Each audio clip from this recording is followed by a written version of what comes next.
Our Nation Sports Show. Tonight, it is the first episode of our Nation Sports Show for 2024. Join us tonight as we break down all the action from Week 17 in the National Football League. One of the biggest stories coming out of Week 17 was the controversy at the end of the fourth quarter during the Cowboys and the Lions game. Also in Week 17, both the NFC and the AFC's #1 overall seeds were locked up. A stunning upset took place in Philadelphia. Some division titles were clinched, as were some wild card spots, but only a couple of playoff spots remain wide open in both conferences. At the end of this weekend, we will all know all teams involved in the NFL playoffs. It's do or die. Who will clinch the final playoff spot? Tonight, we also bring to you our final prediction battles. Next week, we crown our prediction battles champion. It's showtime. Turn me up. Turn me up. Turn me up. Turn me up.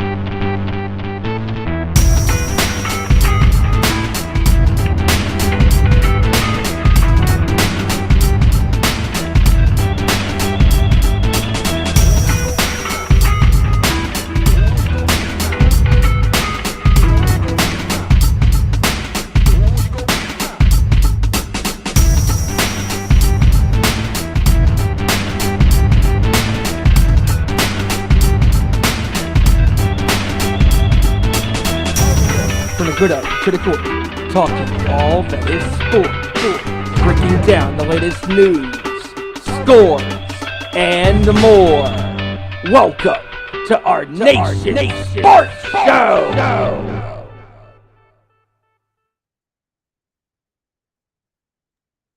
All right, here we go. Ladies and gentlemen, Happy New Year. It is 2024. You know what that means? Well, of course, we all know what that means. It's more Our Nation Sports Show, and another year of sports talk has begun. What's going on, everybody? It's Ezra Vickery, of course, here live with y'all, and of course, my two other cohorts, which we'll introduce in just a second. We thank you all for joining us. We hope you had a happy holidays. We hope you had a great new year, and we can't wait to get into what we love to do, and that is, of course, talking the world of sports, a little bit of music, a little bit of pro wrestling, sometimes in between, but definitely. You wanted the best when it comes to sports talk. You've got the best, definitely, and it's gonna be an awesome show tonight. We definitely got the last official week of picks this week as well. Of course, we're gonna go over Week 17's games, give our little thoughts on that. College football playoffs, of course, have concluded. They concluded. So at least to the finals, which will take place here soon, and of course, all the different free agency stuff going on in NBA and wherever else in the world of sports. So check that out. And we will get to that in just a brief minute. But first, different ways you can interact with us. Of course, you can interact with us on the Twitter machine, the X machine, whatever you want to call it, at Owen_Sports Show, Facebook.com/Our Nation Sports Show, and Instagram.com/Our Nation Sports Show. Don't forget to follow our individual social media platforms, which will be listed at the bottom of the description in this video and in the video itself in the outro. Also, don't forget to follow my crew at Too Sweet Cosplay, of course, at Too Sweet Cosplay across all socials. As we prepare to get into the new year, we'll have some information on our first appearance for the year, so keep an eye on that. As well, for our crew, we are excited to get back into the swing of things with the con world and with the Comic-Con scene, so get ready. TSC will be back in full force. Can't wait to be back doing what I love to do outside of talking wrestling and sports. And speaking of wrestling, of course, the Nation's Corner, 7 p.m. Eastern, 4 p.m. Pacific on YouTube. Of course, it is at The Nation's Corner. You can follow them there. Nation's Corner on Twitter and The Nation's Corner on Instagram. Don't forget to follow them there for all your latest wrestling talk. And of course, our two boys and our lady, Front Row, Tony Justice, Mongrovian Mike, and Debhausen, and John in South Jersey as well from time to time, and whoever else, R.A. Davis as well. Don't forget to follow them, of course, on their YouTube show where they talk all things pro wrestling. And that is 7 p.m. Eastern, 4 p.m. Pacific time every Saturday on youtube.com/The Nation's Corner. All right, now that all the plugs are in and all the bills have been paid, let's go ahead and get everybody onto the program. And of course, we can't have a program here without the man himself, the man who unfortunately, well, he's probably still needing therapy for that loss last night from his Alabama World Tide, but it's okay. There's always next year, as they say. The one, the only JT Joey Thornton. What's going on, my brother? What is going on, everybody? Hope everybody's having an amazing sports show. Sorry I had to step away for just a brief moment, but I'm back, ready to talk some sports, ready to talk some football. So let's go, baby. Absolutely, brother. Absolutely, brother. We'll let you get situated. But we got with us, of course, the patriarch of the show, as I always like to say, my heavy metal brother from North Carolina. A man who's kicking off 2024 bigger than Metallica's M72 tour, which, by the way, will be kicking off later this year. Get your tickets now. Of course, Pantera, Man with WVH opening first night, second night, Five Finger Death Punch, Ice Nine Kills. Get your tickets, Ticketmaster.com. And that is, of course, my boy, Big Stevie Cool, Steven Wyand. What's up, brother? Look at you with the BWO reference. I absolutely love that. I'll take that. You know why? Because we're taking over. That's right. New year, same us, same us, doing what we love to do, and that's covering the world of sports. And it's a new year, 2024. We are here to recap Week 17 in the NFL, and plus what went on last night in the college football semifinals between Texas and Washington and Alabama and Michigan. And the championship game is now set, and we will be getting to all of the details and plus the controversy that ensued on Saturday between the Cowboys and the Lions in the fourth quarter. Let's get to it, boys. Yes, we got a lot to get into, and of course, first off, we just want to say we hope everybody had a happy and safe year. Excuse me, New Year, and of course, everybody celebrated New Year's Eve with their families, their friends. Of course, fortunately, me, I was slaving away at my job. Sucks to be me, but whatever. But nonetheless, I hope everybody had a safe, great time with their friends, family, whether you were out somewhere celebrating or whether you were at home with your family, just hanging out, having a few drinks, watching the ball drop, or whatever the case may be. Recommendation. And I know this is not everybody's cup of tea, but if you can find it on your little DVRs or find it on the internet, please check out Leonard Skinner's performance at Nashville's Big Bash, their New Year's Eve celebration, which is mainly a country music celebration. I got to toss that out. Leonard Skinner performed 3 of their biggest hits: Simple Man, I believe it was Simple Man, Sweet Home Alabama, and they ended with Freebird later on in the night, which was an unbelievable emotional performance, dedicating the night to the late, great Gary Rossington, as well as celebrating your 50th year in the world of music. So it was a pretty raw performance. Check it out on YouTube when you get the chance, or if you have a DVR and you want to watch it, go ahead and check it out. But want to plug that in and say Happy New Year to everybody, and we're glad that you're here with us. All right, let's get into it. We got a lot to discuss. Let's start off with the college football playoffs, why don't we? And what a crazy, crazy week it's been. I had my own predictions in my head, and you know what? My own predictions were wrong. I had a totally different scenario going in. I thought for sure it was going to be Alabama versus Texas in the college football playoffs. Boy, was I completely and utterly wrong.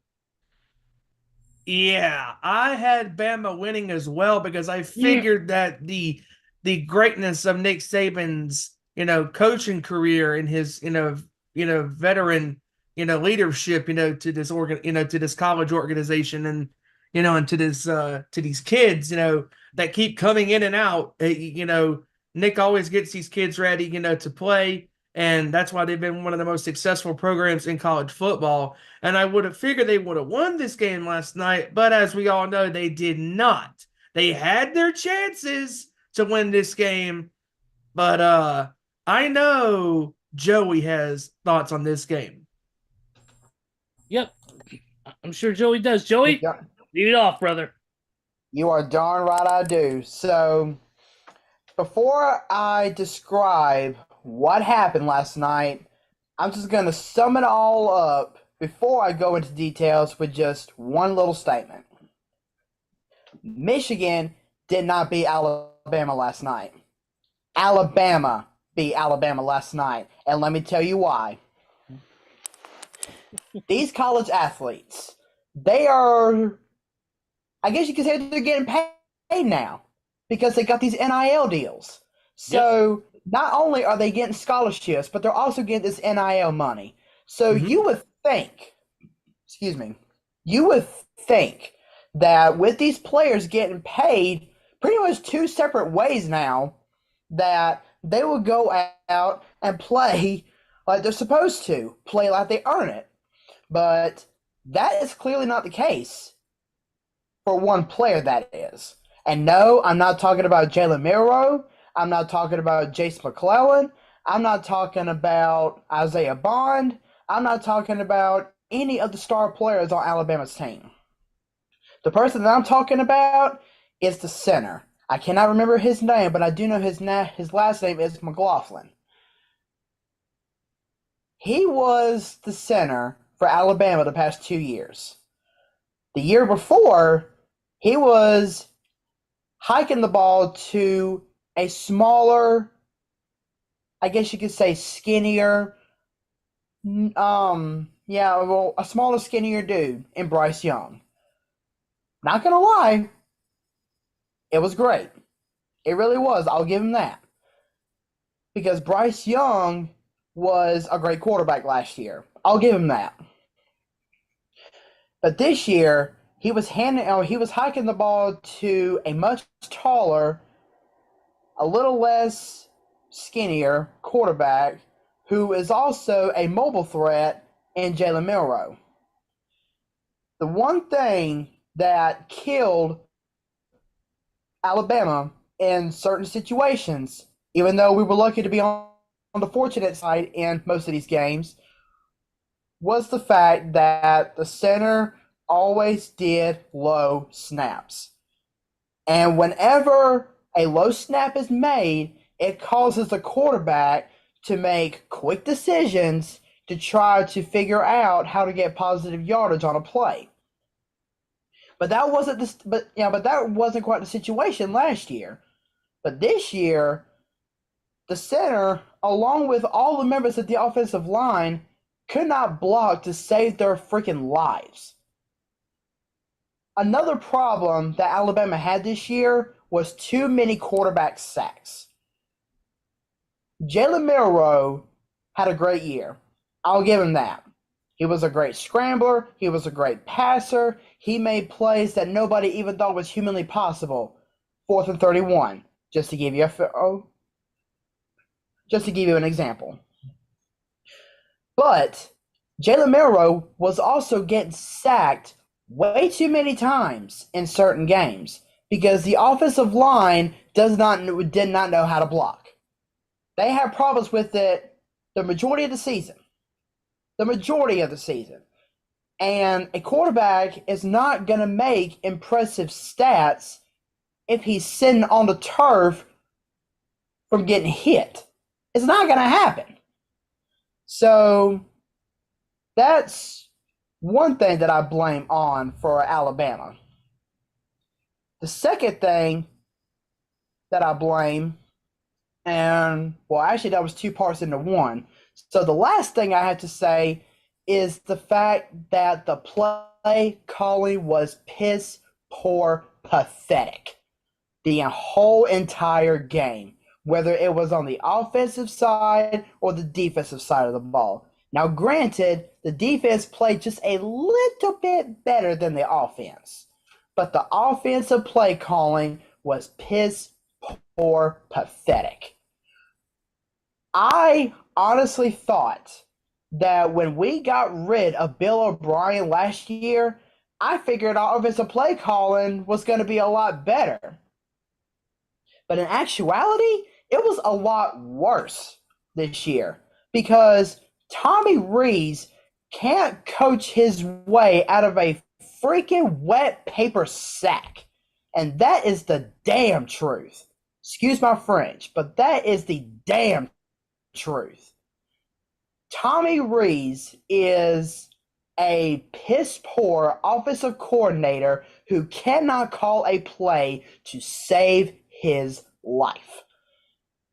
And keep in mind, he came from Notre Dame, and Notre Dame has a very rich history when it comes to their football program. Very rich history. But Notre Dame struggled last year on offense. And this year, Alabama struggled on offense. Sounds pretty suspicious, right? Well, it's not. Because the same dude led the offense for both teams, and they both sucked. So the play calling was piss poor pathetic on the offensive side of the ball. The fact of the matter is, excuse me, the fact of the matter is, like I said in the beginning, Michigan did not beat Alabama. Alabama beat Alabama last night. And as far as I'm concerned, Tommy Rees can go back to Notre Dame. He can go to an ACC school. He can go to a Big 12 school. Hell, he can go to a high school or a middle school for crying out loud. The fact of the matter is, he does not belong in Tuscaloosa. Nick Saban needs to fire his butt right now if he hasn't done so already.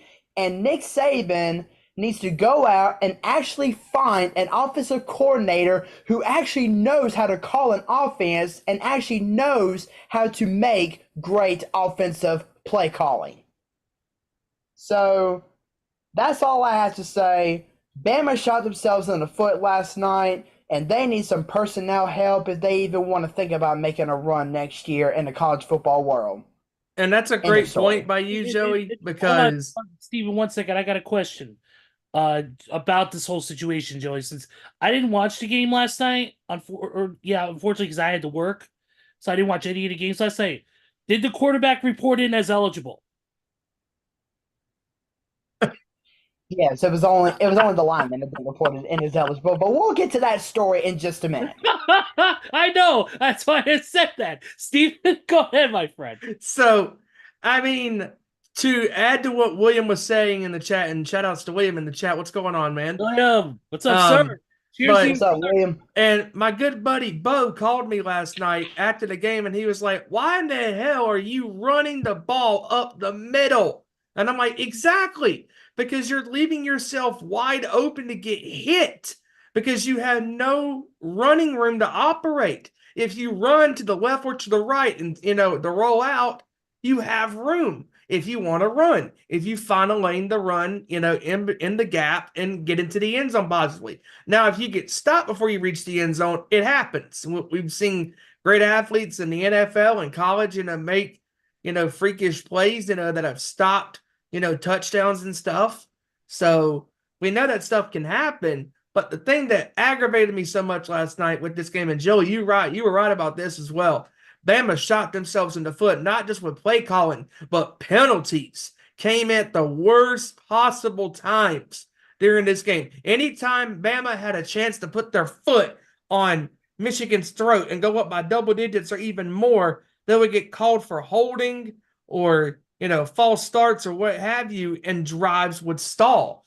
And the offensive line was hugely at fault for not protecting the quarterback because, again, as we all preach on this show for the past 3 years, if you do not have an offensive line, you're not going to go far in any walk of football life. And, I mean, I don't know what to say because the simple fact that I cannot explain why their offensive coordinator called a running up the middle play. It's like William said, the quarterback should have rolled out to either side and did an RPO. Exactly. Because that way you had room to operate and you could, kind of keep the defense on their toes, because if you throw a pass, when you roll out, you may find an even more of a gap to fit the ball in because you've already rolled out of the pocket and they're scrambling trying to get to you and cover the receivers. So bad play call. Well, see, hang on, Bama. Steven. Hang on. Here's the thing. On that last play, 4th and goal from the 3, I found out literally earlier today that the original play call was going to be for our RPO. It was going to be our RPO play. He was going to scramble to the left and try to find a receiver on the left side of the end zone to get the touchdown. But, as I mentioned earlier, the reason why it had to be a little run up the middle was because if you were to look real closely,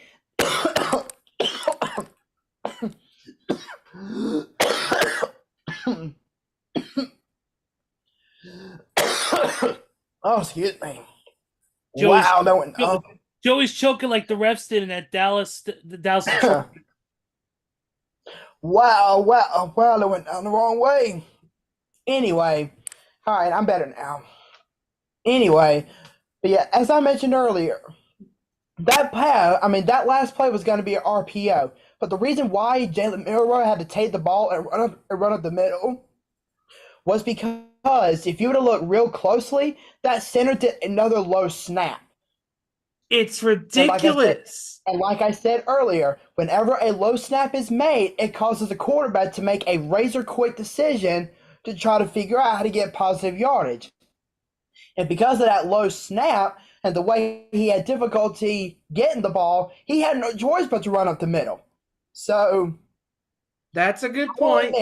I will admit that was a smart play call last night at first. But the reason that the play got changed was because of that low snap. And when you're on the fly and you're trying to call, when you're trying to figure out the play, it's really difficult to navigate the play, when it doesn't, plan out ahead with the snap, because the snap is very key in how successful a play is going to be.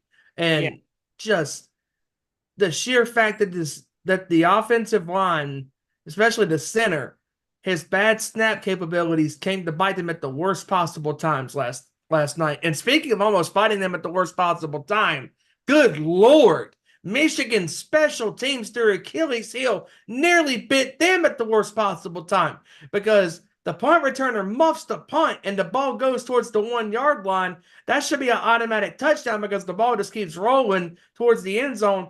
All one of the Bama players had to do on special teams was just pick up the ball, and voila, you're in the end zone. The game is pretty much over at that point. So Michigan, caught some breaks as well, because it's ridiculous what the play calling, by the offensive coordinator and the execution by mainly the center, because it's up to him to make sure that the snap gets in there clean. Yeah, I agree with that 100%. Both sides, both games had their issues, whether it was Alabama with the issues with the quarterback or Michigan shooting themselves in the foot a couple of times. From what I could see from the highlights that I did watch, I'd say both games were they were pretty competitive, to say the least. And you know what? It's going to be a very interesting final to see, Michigan and Washington go at it. Since we're in that vein and we're talking about this, what are your guys' predictions for this? Who do you see winning the college football finals? And that's... listen, when you got the battle of the 2 undefeateds, it could go either way. It honestly wouldn't surprise me if Washington finds a way to win this thing. Now, I know Michigan has a really good defense, and their offense is good too. But the Huskies are going to use whatever they can as motivation to prepare themselves, and especially their performance after their quarterback last night for over 400-plus yards of passing. I have no doubt in my mind that they're going to go in there next week and be laser-sharp focus. And it would not surprise me if Washington wins the championship. It honestly wouldn't surprise me either, I mean, the fact that Penix was able to go in there last night with everybody almost counting him out, except for, of course, Washington Husky fans. Everybody else was counting him out. Nobody was giving him much of a chance. But he went out and made that Texas secondary, who, keep in mind, was one of the best secondaries in the entire NCAA throughout the regular season. Yeah. But Penix went in there and made that Texas secondary and that defense in general look absolutely sick. That third down play in the fourth quarter when Penix threw that pass, it was like, what, 3rd and 9, 3rd and 10, something like that. And they were like on the 40-something yard line. He uncorks a long ball, picture perfect pass right on the money, and it just single-handedly changed the entire complexion of the game because Texas already had all the momentum down by 6. And Michael Penix threw up a hell of a rainbow of a throw and uncorks the long ball to the Texas 10-yard line and just destroyed the Texas defense. And he said it before the game. I'm cool. I'm confident. I'm feeling good. And he went in there and he did not buckle under the pressure. No, if anybody has has pressure on them real quick, it's Michigan, because they've been the best team statistically all year as far as records, as far as statistically, all that stuff. So they have all the pressure on them next Monday. Yes, they do. And the fact that Penix was able to thread the needle a couple times, I mean, he was throwing it in double, sometimes even triple coverage. But his receivers were still winding up with the ball because he just knows how to thread the needle. But there is a bigger question in store that nobody's really thinking about right now. And that is the fact of this. Say Michigan does win the national championship next week. Will they get to keep it? Because of everything going on with the sign stealing scandal. You know what, Joey? What if the NCAA decides to take Michigan's national championship win away from them because of the sign stealing scandal? Good point. That's a good point, because as we all know, in college athletics, banners, division titles within their own, division and all that stuff in your own conference have been taken away, especially, coincidentally, the basketball team, Michigan, the scandal that they had with Chris Webber and all of those guys. Took away both the championships that they won in 91 and 92, the 2 years that they went, or was it 92, 93? Either way, all of their championships. It was 92, 93. Yeah, 92, 93. 92, 93 when they went to the championship game against Duke and Carolina, respectively. And all of that is completely washed away out of the record books. And it wouldn't surprise me if Jim Harbaugh's entire records this year gets, completely washed out. And that's why beyond a shadow of a doubt that the NCAA committee is hoping and praying that Washington somehow finds a way to win this championship, because they did not cheat to get to where they're at. Nope, they did not. Yeah. I do agree with that. We do got a lot of with the college football playoffs, of course, that comes up next Monday. I believe it's on ESPN, right? It is. It is. On ESPN. So check your local listings. Yep, it's going to take place in Arlington, Texas, otherwise known as the Cotton Bowl. Yep. And otherwise known as the Dallas Cowboys Stadium. Yep. Ugh. And we'll be getting into that game shortly, but of course, definitely with college football playoffs set, we got so much other stuff to get into. Let's get into some NBA stuff real quick, and of course, the NBA season is going. And of course, if Kevin was here, we would of course be trashing Anthony Davis, but I digress. depending on if he got injured again, of course. Which wouldn't be something I expect, but let's see. Clippers center Mason Plumlee out since November 6th with a left knee injury, could make his return versus the Heat, which he apparently did.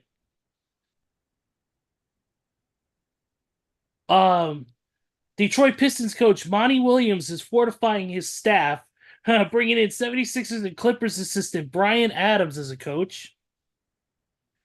And trust me, those Pistons need help. So Hey, did he at run least- to them? At least they were finally able to win once. They were able to win once and they made history. Oh my gosh, that team is absolute fucking hot garbage. They make those Knicks teams look good. That They were make the garbage.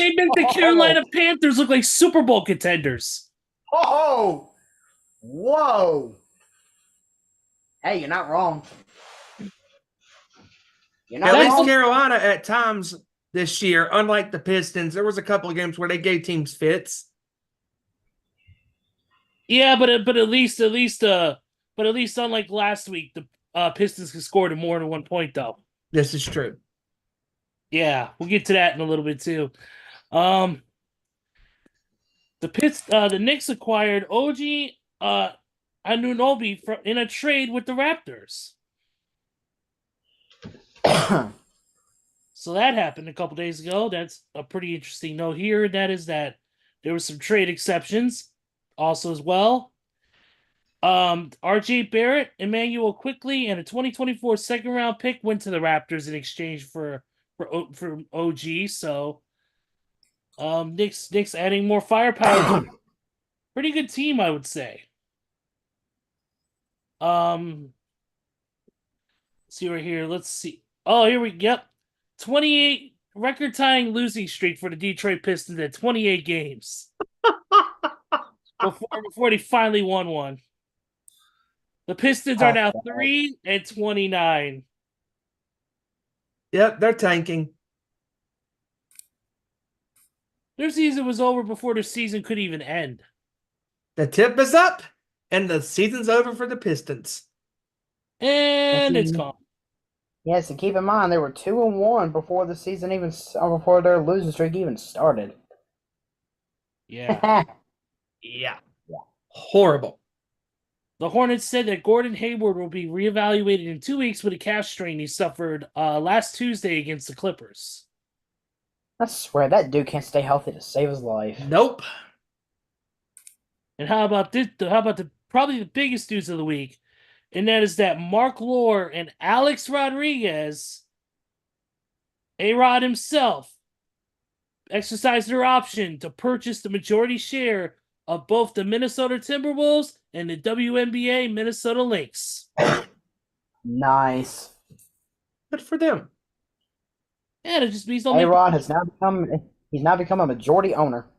Very nice. Yeah, that just means they'll make more money. Yep. So This is true. This is yeah, true. no, we forgot. What about this? The sale of the Dallas Mavericks. It was approved by the NBA Board of Directors last week that Dallas Mavericks will be sold to the Adelson and Dumont families, which of course, Mr. Dumont is the president and chief operating officer of Las Vegas Sands Corporation. He will serve as the Mavericks governor. The transaction should close this week. Well, I will say one thing about that. If I was a Dallas Mavericks fan, I'd be celebrating starting now and going all the way through December 31st. That just means that Mark Cuban, the Poison, is no longer going to be a part of the Mavericks. Ha! Did you really just call him the Poison? Yep. His lips are I did. venomous. Steven with the Alice Cooper reference. Okay. Steven with the Alice Cooper reference. End of show.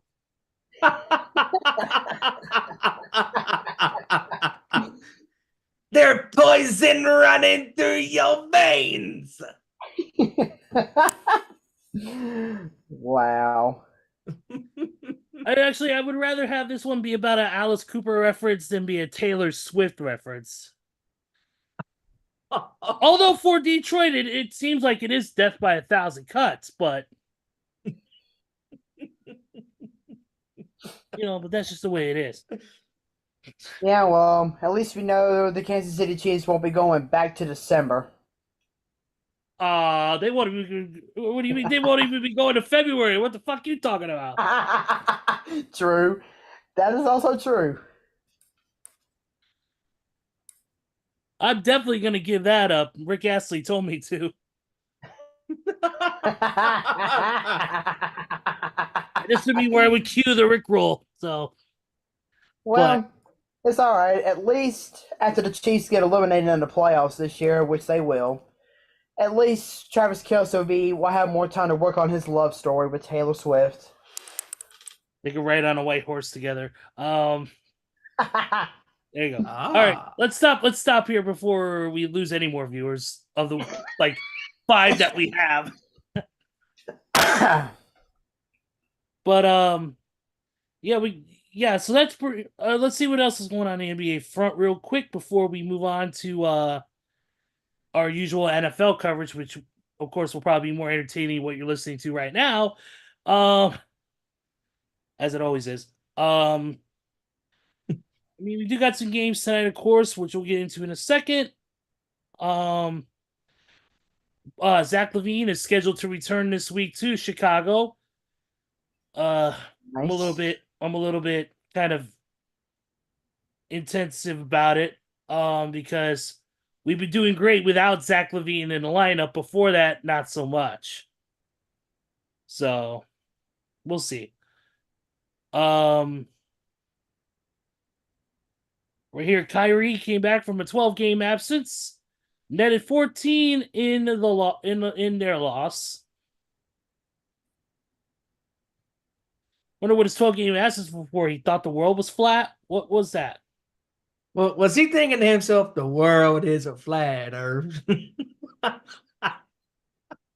Steven, go sit in the corner.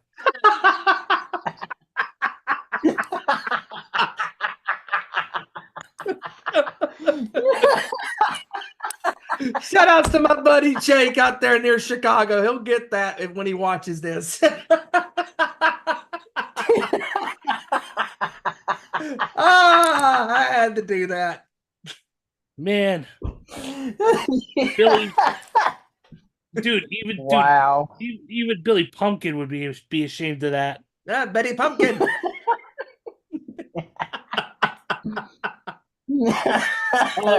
Real quick before we close it out, the ex-G Leaguer,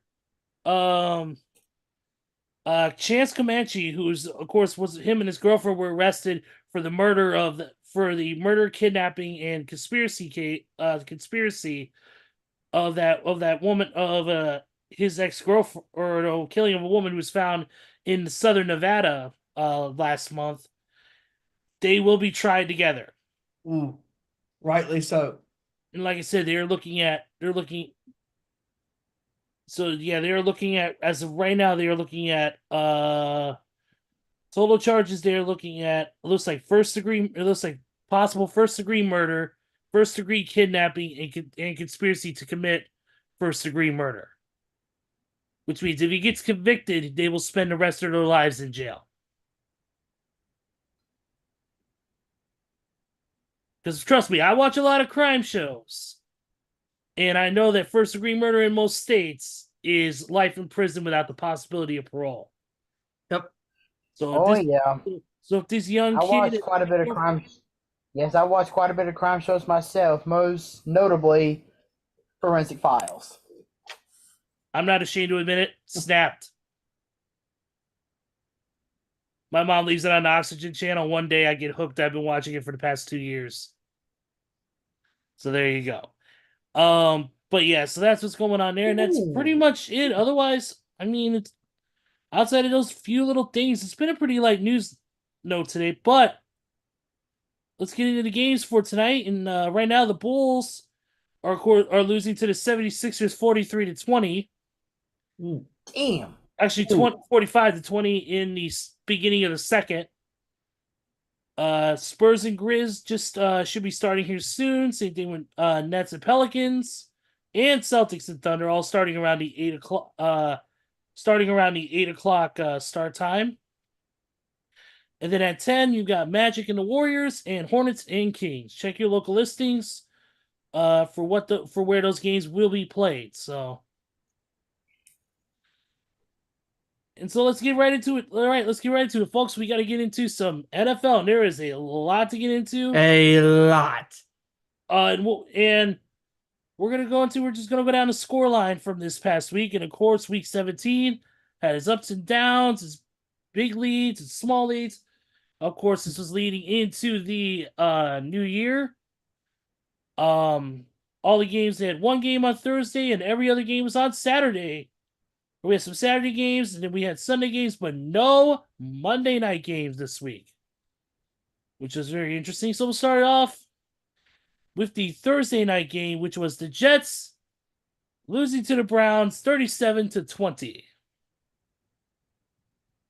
And Joe Flacco does it again. Joe Most Flacco with another notably- 300-yard performance. Yes, and keep in mind that Joe Flacco didn't even have his number one target playing in the game. That, of course, being Amari Cooper. Yep. No, absolutely. Also, the Jets currently in an identity crisis on their quarterback situation. Don't know who the hell is going to be quarterback one week or another. They don't know if it's going to be Mike White. They don't know if Aaron Rodgers is going to come out of his darkness retreat, suddenly be Superman and save the team. They don't know who's coming in and out of that team. It's a revolving door. It's like whoever comes out of former WWE diva Sunny's house. He definitely claimed he had some sunny days, brother. But then again, nobody will be coming out of her house because she'll be sitting in a jail cell until 2040. Yep. But anyways, moving on, we got, of course, the next game is the controversy. And we got to get into that, and that is the Lions and the Cowboys. And of course, who was eligible, who wasn't eligible, who called this, who called that. The refs suck. Trust me. And here's the side I land on. The refs are right, the players are horrible. No, I'm kidding. No, the refs were completely wrong in this.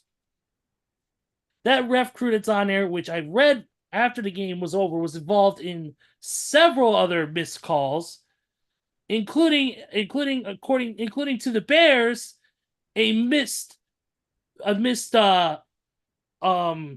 roughing the passer call on Justin Fields that should have been called. He was way more than 3 steps and nailed Fields hard to the turf. And the ref did not even call the fucking flag. Nope. It is by the same officiating crew that basically officiated that same game. The Dallas and Detroit game. Like, seriously, really? Ay, basura. But look. I saw the footage, I saw everything, I see the reports, and this ref situation's gotten way out of hand. Like, why are these refs even doing these games? Now they got them to the point where they're calling the fucking Steelers game on Sunday? They're going to be refereeing the Ravens Steelers game on Saturday, and which means the Ravens will probably get screwed, or the Steelers will. Somebody's going to end up getting screwed in that game because of those refs, and they're still allowing them to go out and do their jobs, which they've been doing horribly. So I feel bad for Detroit because they definitely got the low end of the stick on this one, and and it's not Dallas's fault. It's not, people say Jerry Jones paid them off. I don't think so. I think it was just bad officiating that they have that's continuing to become a problem in the NFL. That's become a problem in the NBA. Look at all the calls that one referee makes on Chris Paul every time he plays. there is some officiating that I think is a little bit shady sometimes.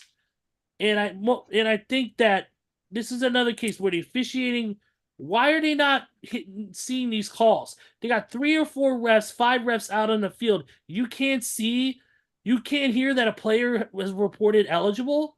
You can't see that a quarterback got hit 3, 4 steps after the ball was thrown. You can't see that somebody pushed somebody out of bounds real hard and didn't call enough unnecessary roughness. Are you out of your mind? How do you not see that? That's just stupid. That's ridiculous. Well, I'll tell you one thing that's stupid, and I'm just going to sum all this up with one statement, and this is the only statement I'm going to make. All right, cool. Officiating has ruined the game of football that we have all come to love. Amen. Say it again. Plain and simple. Officiating has ruined the game of football that we have known and loved for so many years. Yeah, that is so true. So true. Because the officiating crew at the worst juncture of the game asserted themselves with that horrible call on Saturday night. And I know there are people who are saying afterwards, go for the tie. Yeah, but at the same time, if the officials would have used their eyesight and look at what's going on, and this is coming from me, a guy who hasn't seen nothing in 18 years, but even I know the game of football. If a offensive lineman or tight end is coming into the play, if they tell the official they are reporting as eligible, you announce to the televised audience and to the crowd in the stadium that so-and-so number is reporting as eligible. He clearly told Brad Allen and his entire officiating crew that he was going into the game, into the play. Brad Allen should have got on that microphone, turned it on, and quit being a lazy jackass and say to the crowd that number 68 has reported as eligible.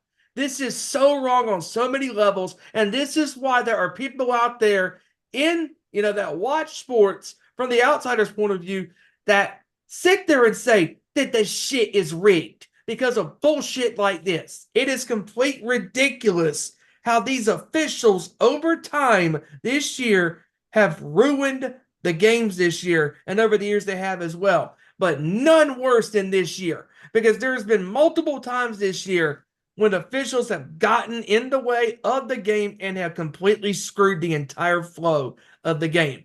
None more than Saturday, because Dan Campbell was irate. He was so angry. And if they would have completed that 2-point conversion to win the game, you know that him and his players would have thrown at the proverbial middle finger to the referees anyways, because you tried to screw them, and they did eventually because they didn't convert. But if the referee would have been smart and would have called it right and said that the player was reporting in the game as eligible, we would not be sitting on this sports show and shitting on the officiating. We will be talking about a pretty damn good football game on Saturday, because that's the one thing that primetime has had this year. We haven't had a lot of good games this year. There's been a couple of ones that have been really good, and this game was up there until the officiating. Because one thing we say about movies and about wrestling, the one thing that they always remember is the end. And that's the one thing that fans around the world, that analysts around the world, that teams are talking about, players are talking about, coaches are talking about, is the horrible job that Brad Allen and his entire crew on Saturday night in Arlington, Texas displayed.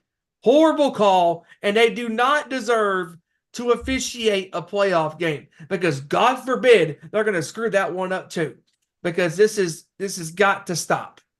This has got to stop. It is complete ridiculous. And if I'm Detroit, I'm hoping that you meet up with Dallas in the playoffs, because knowing the Lions, they're going to be angry and they're going to play pissed off.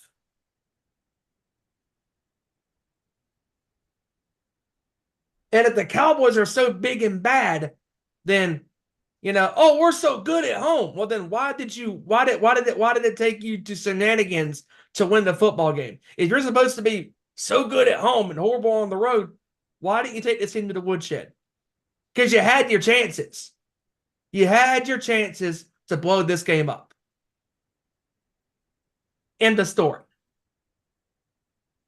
So there's a lot that needs to be fixed, and I don't know if it'll ever be fixed because these refs are just terrible. The rules are terrible. Look, and I understand a lot of the rules and a lot of the regulations are put in for safety, and I get that because we're trying to lower concussions and we're trying to lower injury to players' heads, head trauma. I get that. And I get the refs are trying to follow the rules, but also in a way they're ticky-tacky, throwing flags, not paying attention to things that are going on. You look at what happened with the Cowboys and Lions. How do you not know? Not only that, you get the wrong number eligible. What did they say? Number 70 and he was number 68? yes, they said 70. That's stupid. Like, how do you not know? How do you? I mean, I understand you can make mistakes and all that, but last time I checked, I don't think there was a number 670 on their team. Whoa, real quick, Ezra William just made a great point here in the chat that this was the same crew that missed an illegal call that caused Watson to injure his shoulder and out for the rest of the season. Well, the good thing is now he can get that shoulder massaged by the 23 women that tried to sue him. But that's a whole different story. But no, seriously, that's a great point, William. Thank you.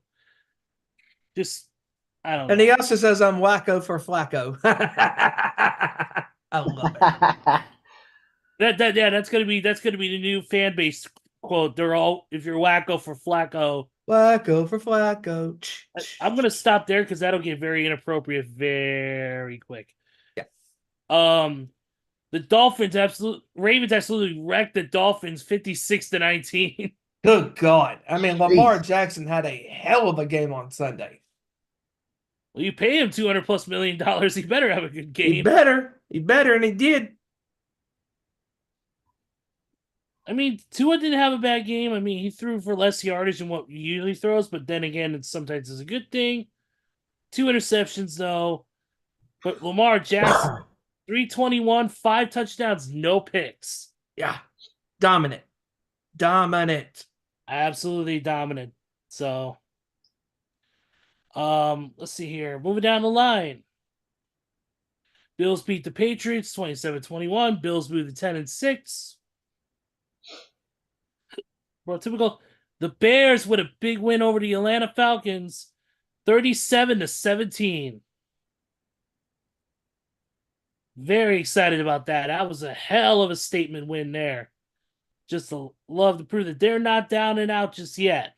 And Chicago, even though they're not going to make the postseason, they can still use this as momentum going into the draft because they won the number 1 overall pick once again. Yes, since Carolina was beaten by Jacksonville, the Bears get the number 1 draft pick.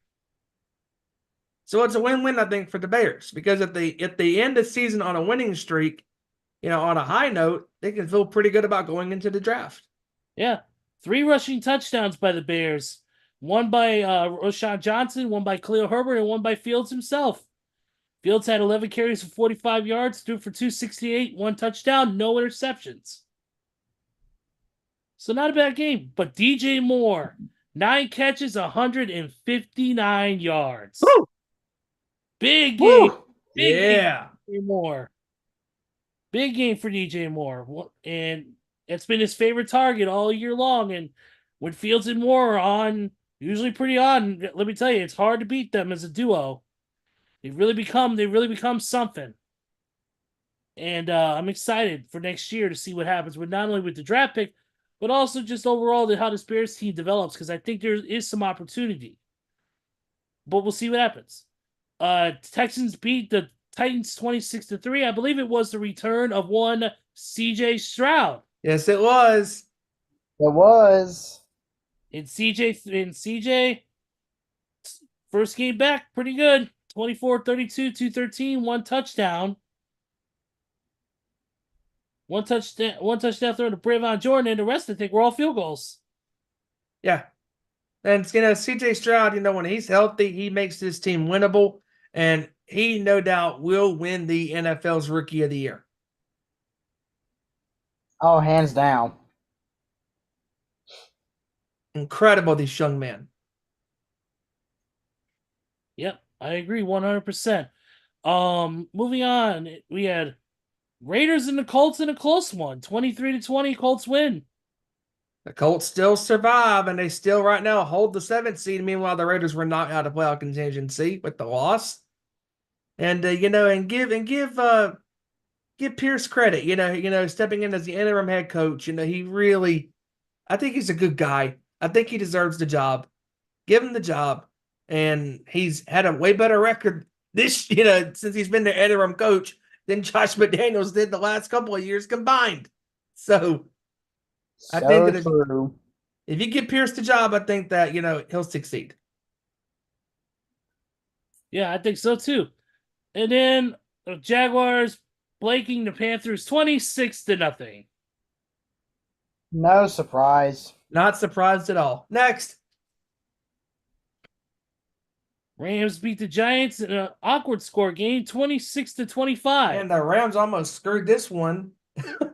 I mean, but they found a way to get a victory. Imagine That's all if the that Rams matters. did blow this against the Giants. I would laugh so hard. The Cardinals beat the Eagles 35-31. What the hell is going on with Philadelphia? I tell you what's going on. This is a team that is literally fucking around and finding out. Because when you play like that, you are not going to succeed. Because there was a couple of times listening to this game, and Merrill Reese and Mike Quick were obviously broadcasting on the Eagles side, and Mike was asking, and Merrill were just going, what is happening? Like, this makes no sense. They were all confused. The people that were on the NFL radio side of things that were covering all the games on Sunday, they were confused as well. And I'm just sitting there going, what are you doing? Like, you're running backwards? Like Jalen Hurts at times was running east and west, when he should have been running north and south. In case in being, it's 2nd and 1. 2nd and 1 from the 6-yard line of Arizona. And he literally runs east and west and gets tackled at the 15-yard line. Like, what are you doing, dude? Like, come on. Like, this is ridiculous. Like, and I agree with a lot of analysts that have been talking about this Philadelphia team. If I'm the Eagles, I'm not worried about the NFC East. Screw that. I'm worried about my football team, because this has not been the same Philadelphia team that was last year. And Jalen Hurts has turned the ball over this year, and the defense is, good God, hot garbage. Good Lord. They couldn't cover a plastic bag if their lives were on the line. They couldn't cover a trash can if their life was on the line. They can't cover nothing. They probably can't even cover a blanket right now. That's how awful their defense is.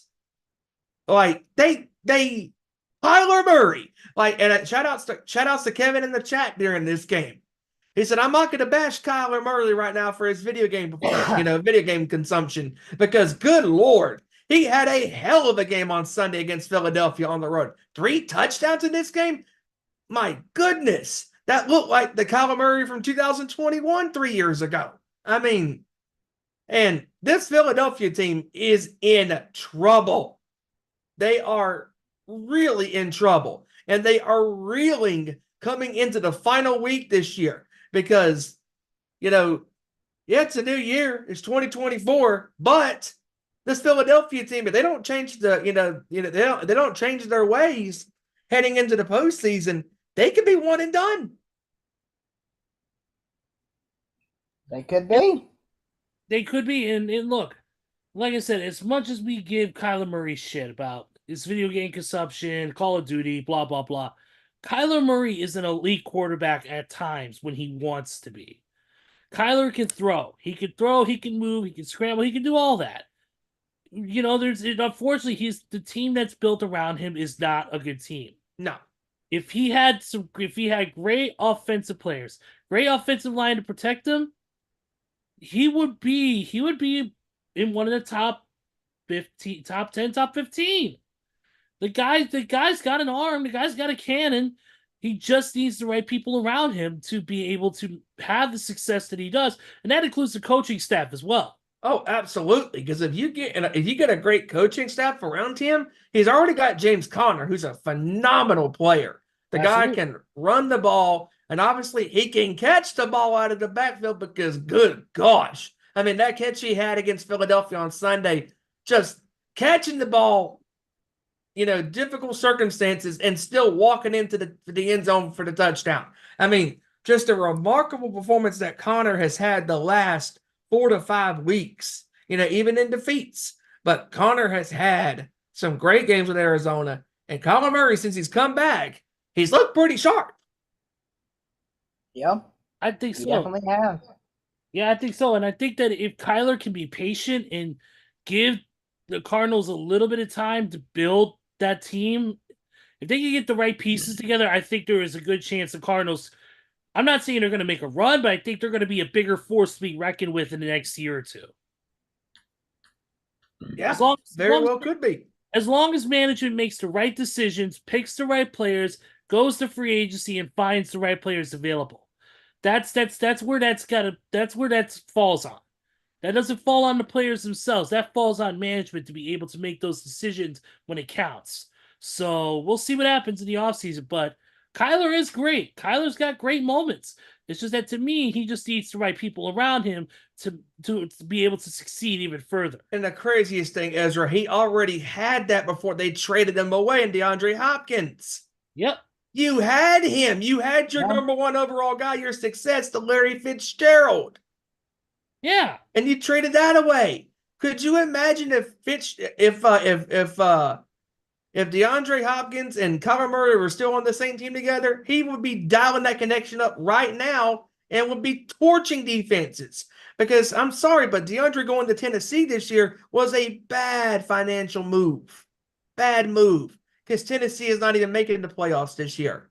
Oh, and speaking of unfortunate, pieces that didn't work out on certain teams, going back to the Jets game real quick, the Jets actually today released Dalvin Cook. Talk about a guy who goes from a really good offense in the Minnesota Vikings to a team that had, greatness on paper. There's the key words, on paper, and the cards did not fall, where they thought they were going to be. And all that I can do and all I can say is that Dalvin Cook is gone. And if I'm Cook, I would try to go back to Minnesota. That wouldn't be a bad idea. No, it wouldn't be. No, it wouldn't be a bad idea to help fortify that offense because they need it right now. Yeah. Especially with TJ Hawkinson out for possibly until the until a little bit after the beginning of the regular season with the multiple injuries he sustained, and then Dude, he'll be out at least halfway past next season because of the torn ACL. Yeah. So if I'm him, I'm honestly I'm gonna try to sit this one out because how late he sustained the ACL injury. I think that he needs to fully heal in the fall and then come next year in 25, then come back. I agree. Yeah, I agree with that. But I will say, Steven, that was a great point that you made about Kyler Murray and DeAndre Hopkins. But if Arizona is smart, which we're talking about Arizona here, so who knows what's going on in their minds. But if Arizona is smart and plays all their cards right, then they can use their first-round draft choice to take Marvin Harrison Jr. out of Ohio State. Yes. Oh, could you imagine if they got that young kid? A great talent that he is. They get him, that's their future star. And keep in mind, like I said, Marvin Harrison Jr., that means he's the son of former Indianapolis Colts great Marvin Harrison. Yep, and I want a man who won a Super Bowl with the Colts in 07. Absolutely. Yes, he did. Absolutely, guys. Moving on to the next games, we got the Saints beat the Bucks 23-13. NFC South Division sucks. Mid. Horrible. The Bucks had an opportunity to clinch the NFC South, and they still couldn't do it. Well, I don't think the Bucks will have a problem with their game this week. No. Wait, hold on, Joey. What was that division, the NFC South? Mid. Yep. Wait, MGF. Wait. What was that? Can you say that again for the people in the back?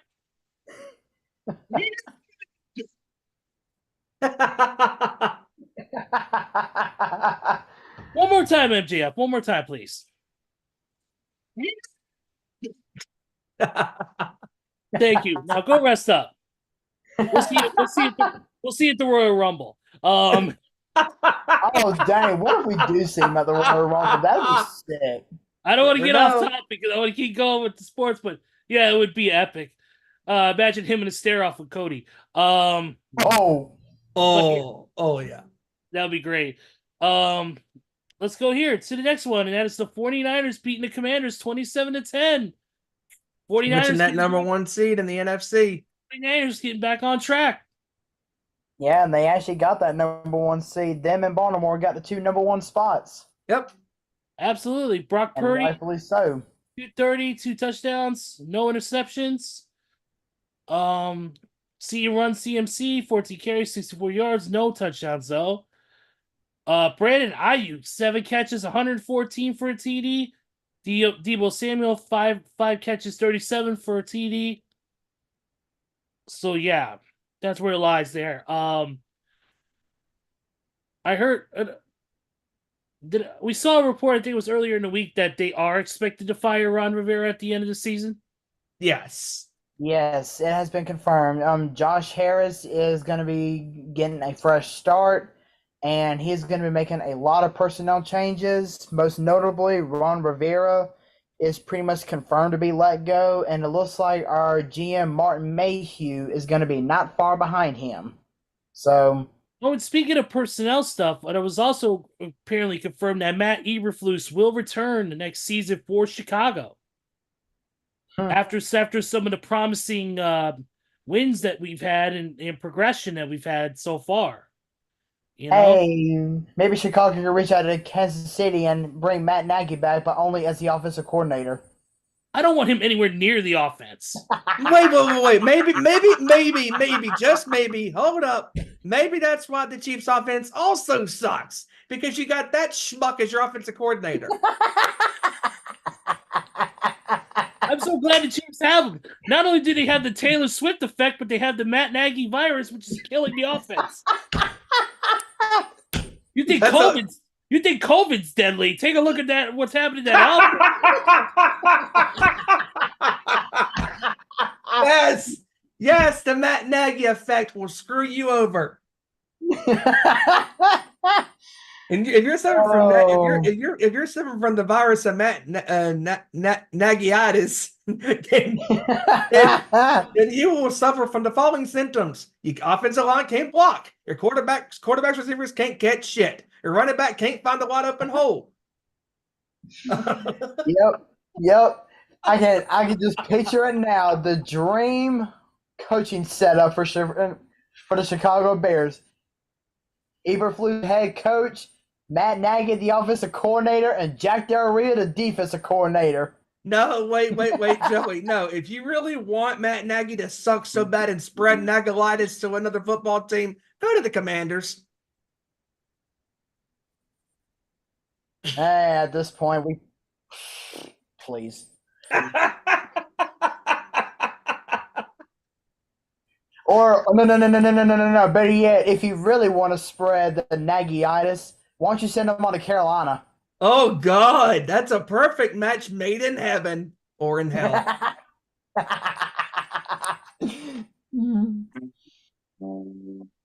Yeah, because we all know that you would embrace Matt Nagy going to your favorite team, right, Steven? No, never. No.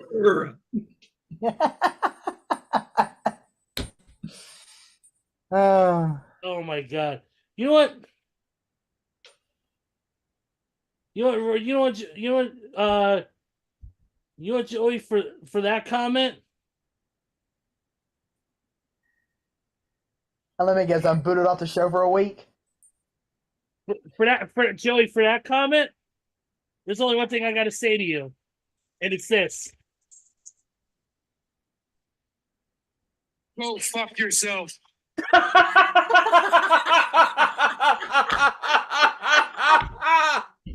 Christian. Hey, Christian, can you say that again? What did you say? I'm sorry, I didn't hear you. Go fuck yourself.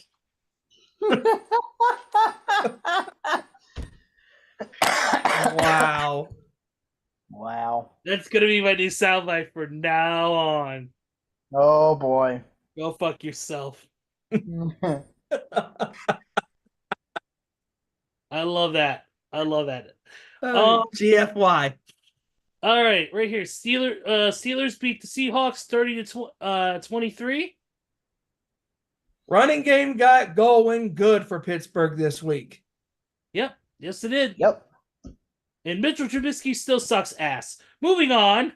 Thank you, Matt Nagy, for scoring Mike up another Tomlin- quarterback. And Yes, and Mike Tomlin still is not going to have a losing season, at least.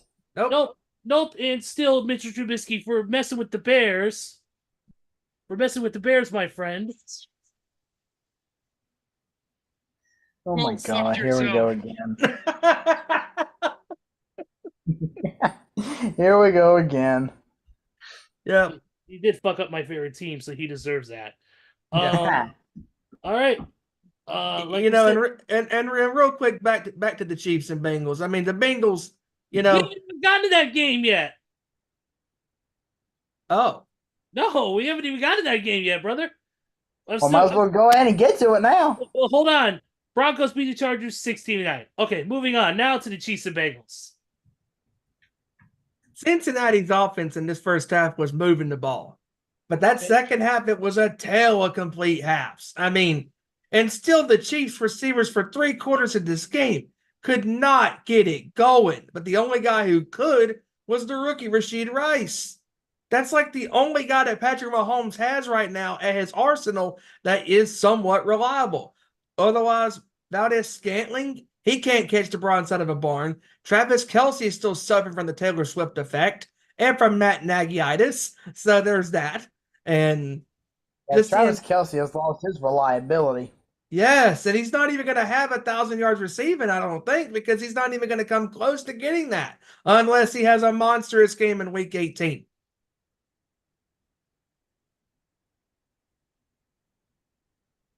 Yeah, pretty much. And the team and the Taylor Swift effect continues to haunt. Continues to haunt the Kansas City Chiefs. Won't necessarily Travis Kelce, but they're fine. They're still going to make the playoffs. They just got to shake it off. They'll be okay.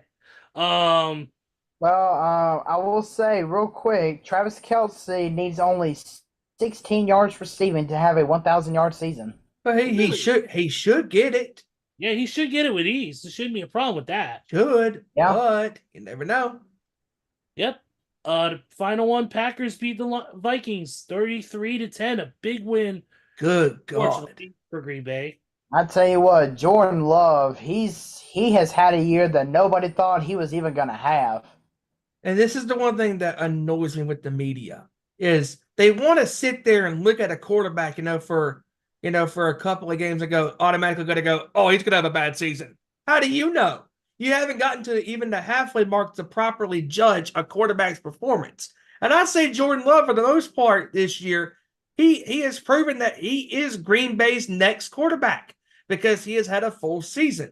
But now that he's had a full year with Green Bay under center, maybe Jordan Love can finally work out the kinks with his wide receivers this year. But Green Bay has nothing to lose.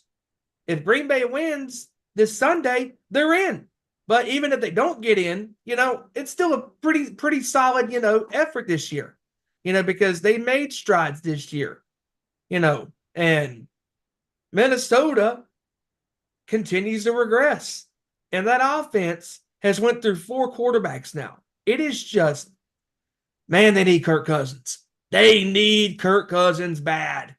Because before Kirk Cousins got injured, Minnesota was looking like a pretty good team. They could make a run. But ever since they've lost him and Joshua Dobbs has, found the bottom of the basement again, and I'm still confused by, like, the guy was doing great. Why in the blue fuck would you put him out for somebody else? He had one bad game. And then you're thinking, we gotta go switch out our quarterback. We might put him as a quarterback 3. And that's exactly what they fucking did. And Nick Mullins is even worse. This organization is full of fucking morons. Exactly. And the simple fact that you just panicked and said, oh crap, we got to change our quarterback. You change it to Nick Mullins and he's horrible. By the way, Minnesota. Hey, by the way, guess what? Minnesota Vikings organization. Go fuck yourself.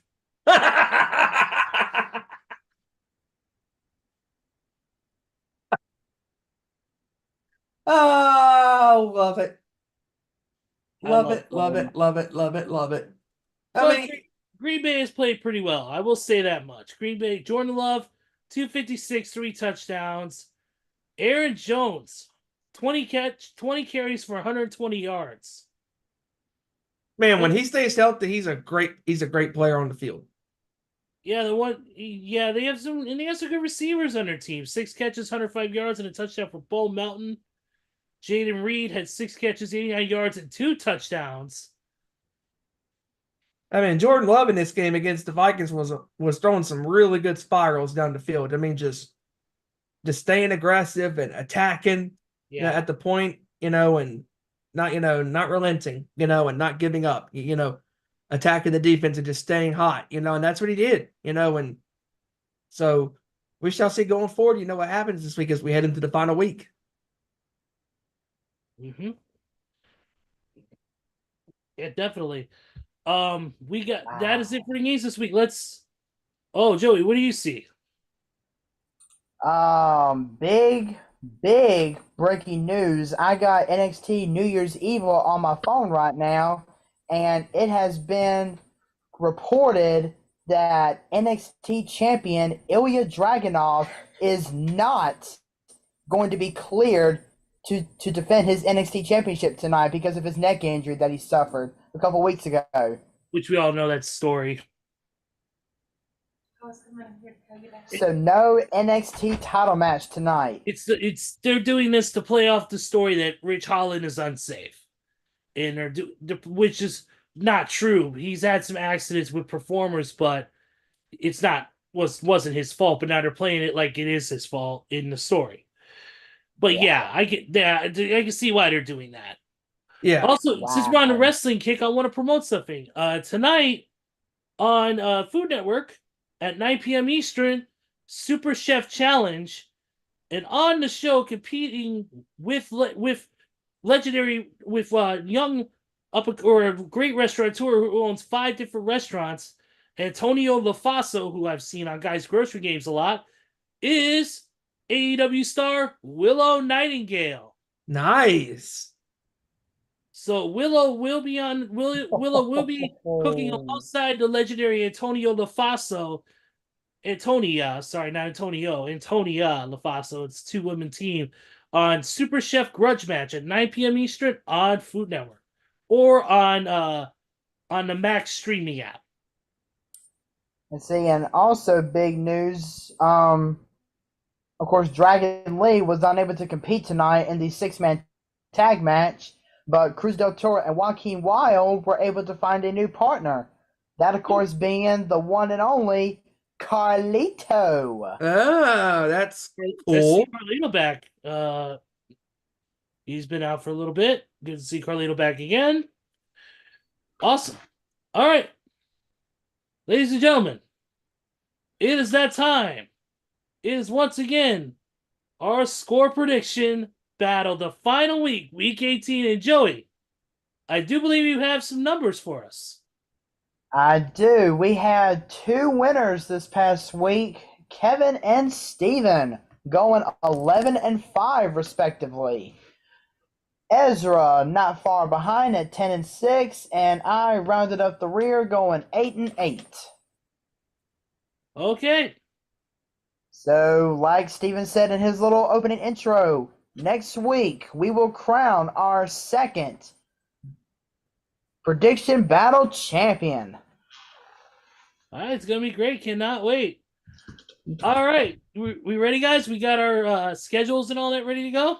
Yes, we do. And keep in mind, as I said last week, tonight, all four of us have to pick one game, and it has to be a different game where we're gonna really give our scores to see if we have to go to a tiebreaker. And if we do go to a tiebreaker, the person that is closest to the final score of their chosen game will be our prediction battle champion. Okay. All right, let's start it off. We got 2 games on Thursday. We got 2 games on Saturday night. There is no Thursday night game this week. So, with that being said, the first Thursday night game at 4 p.m. Eastern or 4:30 p.m. Eastern is the Pittsburgh Steelers heading to Baltimore to take on the Ravens.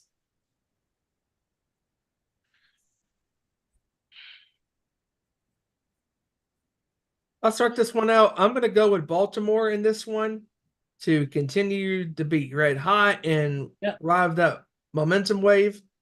I think the Ravens are going to beat Pittsburgh. I think it's going to be a pretty close game because Mason Rudolph has played some pretty good ball. But I think Baltimore is going to edge it out. I'm going to go Baltimore. I'm going to go 28-21. All right, Kevin is just about going just about that same score, but he has a side note here. He says starters won't play second half, which I kind of agree with that. Agreed. But he is picking the Ratbirds over the Shower Curtains 24-21.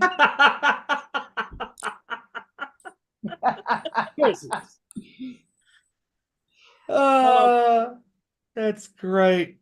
Give me quote the Raven nevermore. We'll give the Ravens this one 27-20. I'm gonna go with the Ravens as well. I'm going a pretty odd score here. I'm gonna go 26. You are pretty odd. I'm gonna go 26-21 Baltimore. Yeah. Real quick, I love what William said in the chat. He said Travis Swift is in a daze. Oh, and William's going with the Ravens 30-10. Okay. All right. Next game is the Houston Texans heading to the center of Indiana to take on the Colts. All right, I'll go ahead and start off with Kevin scoring this one. He is picking the Colts over the real team in Texas, 26-24.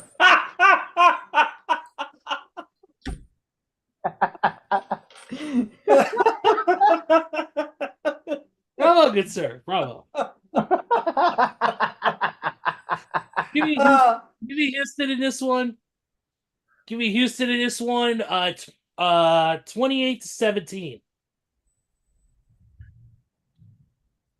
Oh, so good. So good.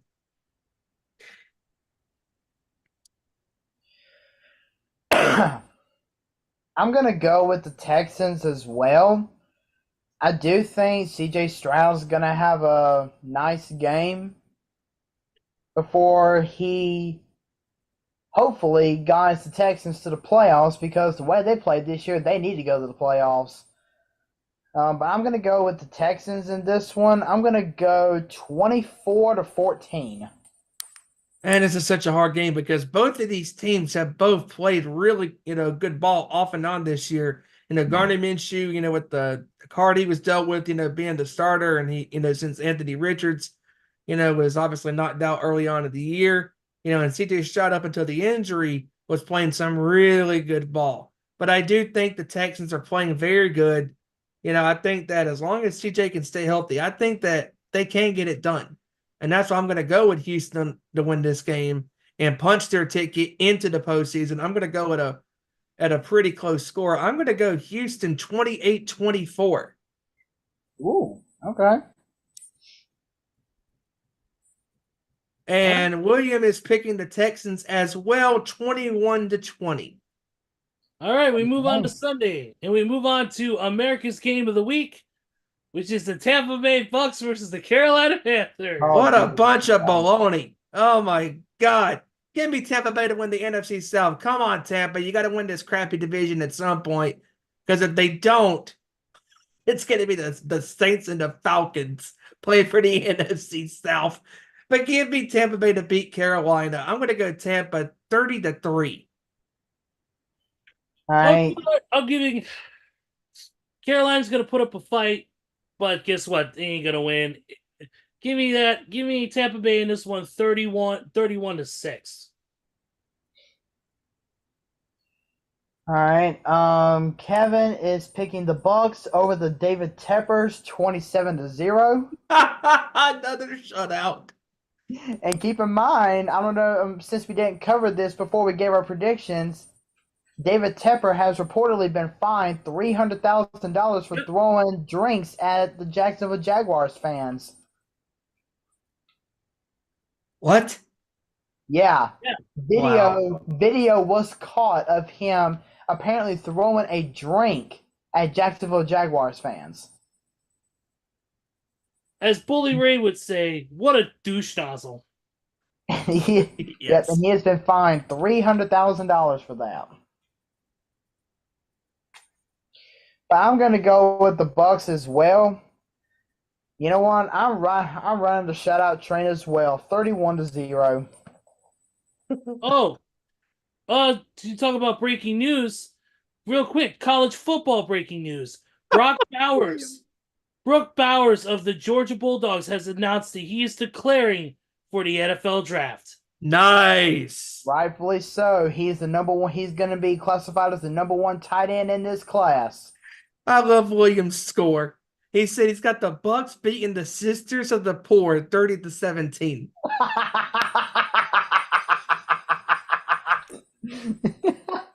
Dang. Sisters of the Poor.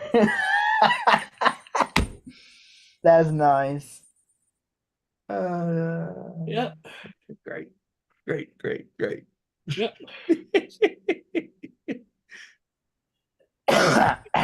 All right, here we go.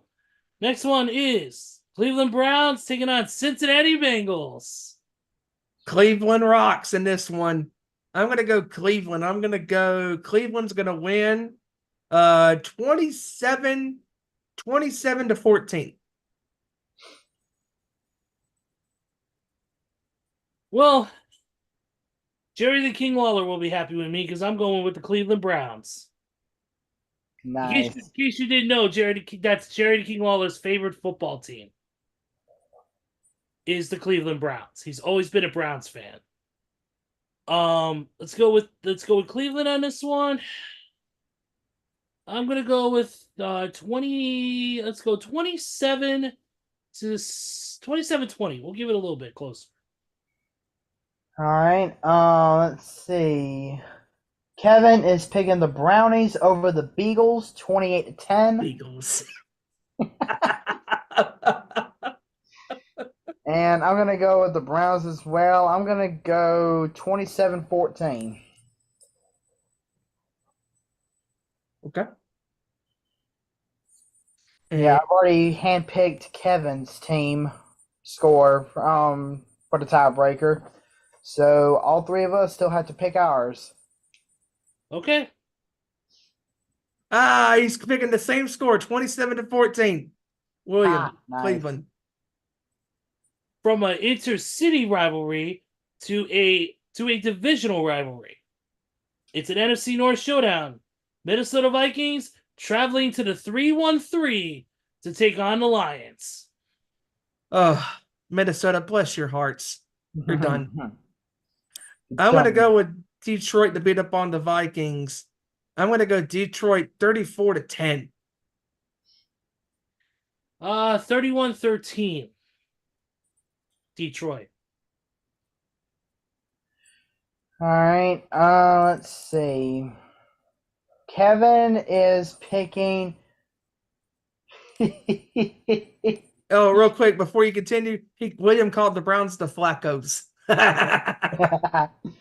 Yeah, Kevin is picking the Detroit Pork Loins over the Vikings, 28-10.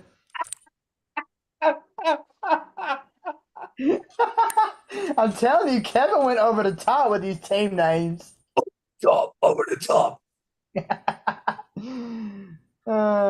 yes, the Pork So Loins good. over the Vikings, 28-10. What the crap? Is that Grayson Waller? Jesus. So good. All right. Yeah, I'm going to go with the Lions as well. I'm going to go. I'm going to go 24-9. Okay. 3 field goals for Minnesota. And William? Oh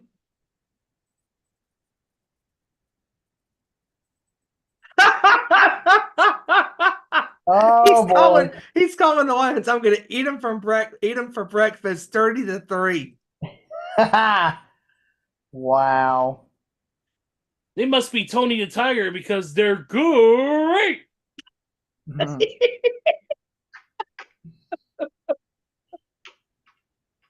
I love how we picked the last week of the season to come up with these great names for these teams. He's following the Kevin mantra. You've taught him well, Kevin. Yes, may the force be with you. Here we go. The Jets, because we suck.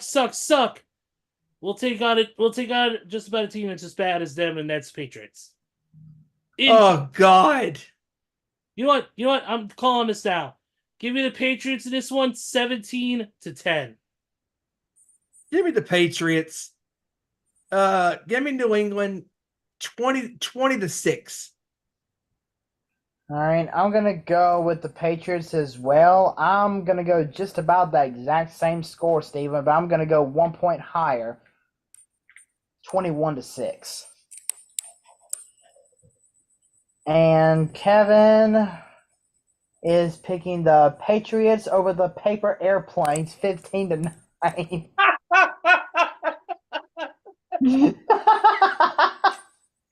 The Paper Airplanes. You gotta love it. So do they fly like paper, get high like planes? William. I didn't make a reference from like 17 years ago. Shut up. I remember getting drunk at the Marine Corps ball doing the fucking dance in the video. Anyways, moving on for that. We got the Jags heading to the Music City, take on the Tennessee Titans, and I know Steven did oh wait, we skipped a game. Hold on. Atlanta Falcons going up against the Saints in Nowlands. I'm gonna go with the team that has the less disaster rate. That's the Saints. I'm gonna go with the Saints 23-10.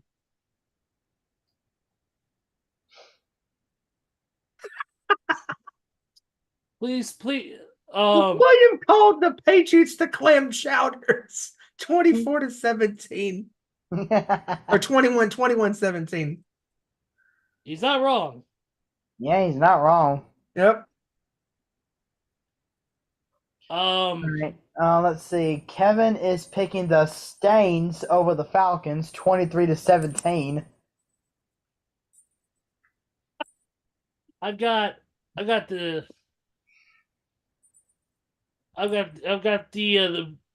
Saints over the Redbirds 21-7. Yeah, I'm gonna go with the Saints as well. I'm gonna go 20-17. Game-winning field goal. All right. All right, now moving on to Nashville. Yes, the Jags and the Titans. And give me Jacksonville right off the bat. Give me that one of score of 24-20. And Williams got the Aints over the Falcons 23-10. Give me Jacksonville to beat the Titans. Tennessee's just in a complete disarray. I think that the Jacksonville Jaguars are going to win 28-6. All right. I'm going to go with the Jaguars as well. I'm going to go Jaguars. I'm going to go 28-10 Jaguars. And Kevin is picking the Glitter Kittens over the no one remembers these Titans 27-13.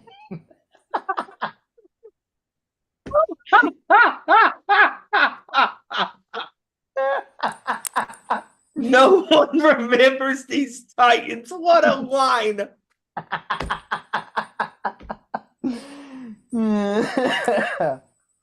Oh my God. Hey, William. Okay, William. 28-17, Jacksonville. All right. Moving on. Next game is the Seattle Sea Chickens taking on the Redbirds, the Cards. All right, I'm going to go and start off with Kevin's score on this one. He is picking the Cardinals over the Sea Biscuits 28-24. Damn, they ain't sea chickens, now they're sea biscuits. It must be bow time. The only time you really have Sea Biscuits is at the place where James Winston steals crab legs. Yes. Probably not far from the massage parlor Deshaun Watson hangs out at. Nope. Probably the same complex. Give me, it's a tough one. The Geno Smith experiment versus Kyler Murray having some good moments. I gotta go with the Seahawks still in this. It's gonna be a close one. Give me that one 27-24.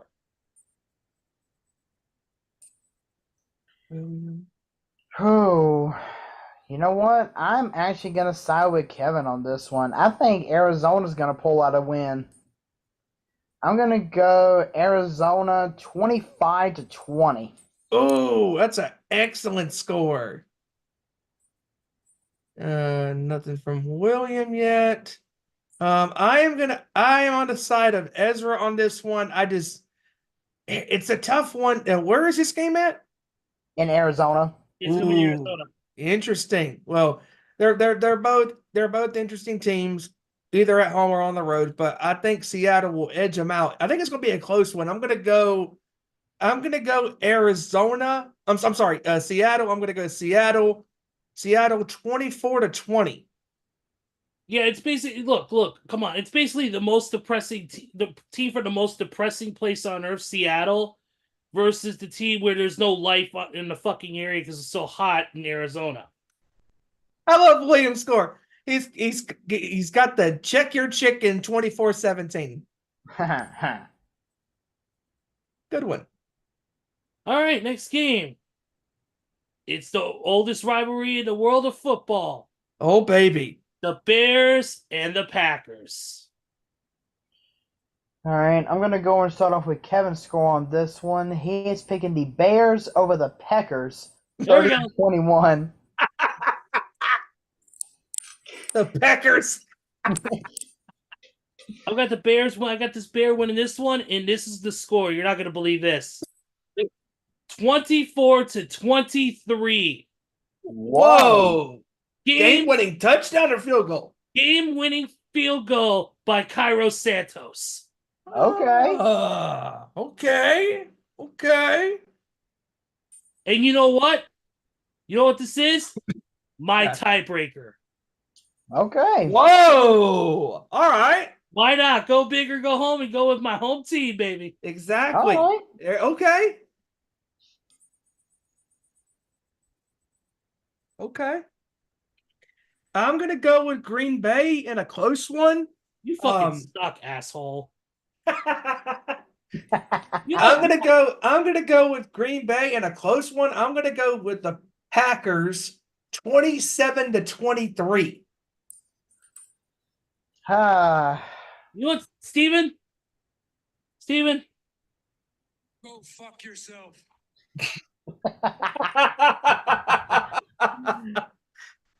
Well,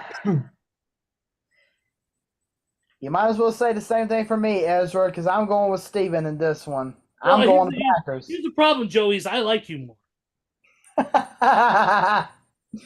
Sorry, going Steven, with I just don't want you to be my monkey maintenance plan.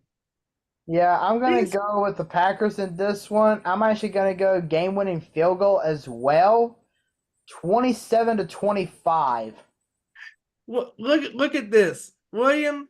He's called one of the Space Needles, 28-17. Oh, is that for the Seattle game? I'm about to say the Space Needles in Seattle. Seattle, yeah. I think he's got that's got to be Seattle. Yeah, he changed his score, but he's got the Bears. There you go, He's William. got the Bears. Well, he's calling them the Limburger Chiefs. 28-21. Face of China's reference. If only you were a team named after dough, we could call them the Limp Biscuits. All right, next game. It is the Swifties taking on the Small Bolts. I'm gonna go with the Chiefs to beat the no volt Bolts in this one. Thanks, Joey, for that one. See, unlike Ace Frehley's album, they're not 10,000 volts. Nice. Album comes out next month. I don't even know who my fucking drummer is. Wait, who's that guy that's in the studio with you, Ace, on this record? Who? I don't fucking know his name. Hey, never mind. Anyways. Yeah. Paul Stanley apologized to you. No. He left. No, he left me. He left me a voicemail. And it sounded something like this. Go fuck yourself.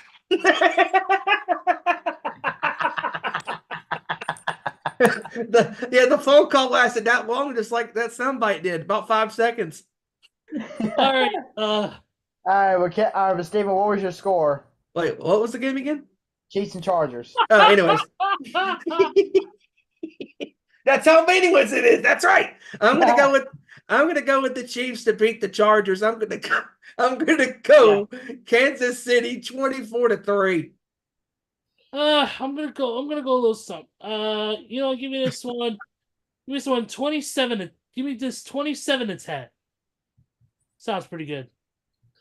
All right, I'm gonna go with the Chiefs in this one. I'm gonna go 19-13. Ooh, nice. And let's see, Kevin is picking the Kansas City Chiefs over the Chargers, 21-14. Oof.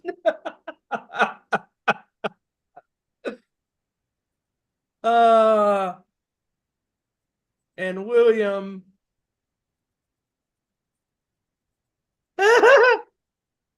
He's calling him. I love this reference, William, and you know it's a music reference. I love it. He's calling the KC Chiefs and the Sunshine Band. 21-14. Yes. The Chiefs keep fucking up. They definitely will not be walking on sunshine. Nope. No. All right. Next game.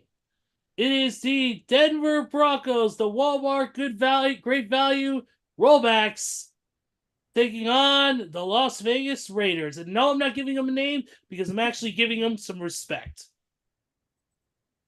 All right, well, that didn't stop Kevin from giving them a name. Of He's course. He's going the Convicts over the Super Center Broncos, 34-20. You know what? You know what? Give me the Raiders too. Give me the Raiders in this one, 23 to 18. Almost similar score. Give me the Raiders in this one, 23-16. I like that. All right, give me the Raiders as well, 26-14. Okay. And William, no score from him yet.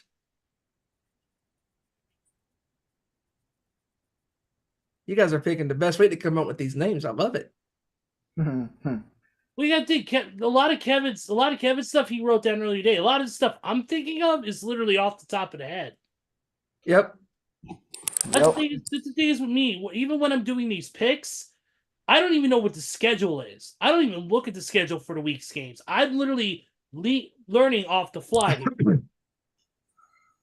because I like the spontaneity of it. I like going in blind, and no offense, I like going in blind and seeing what the games are, so that way I can, it makes for a more exciting show. Exactly.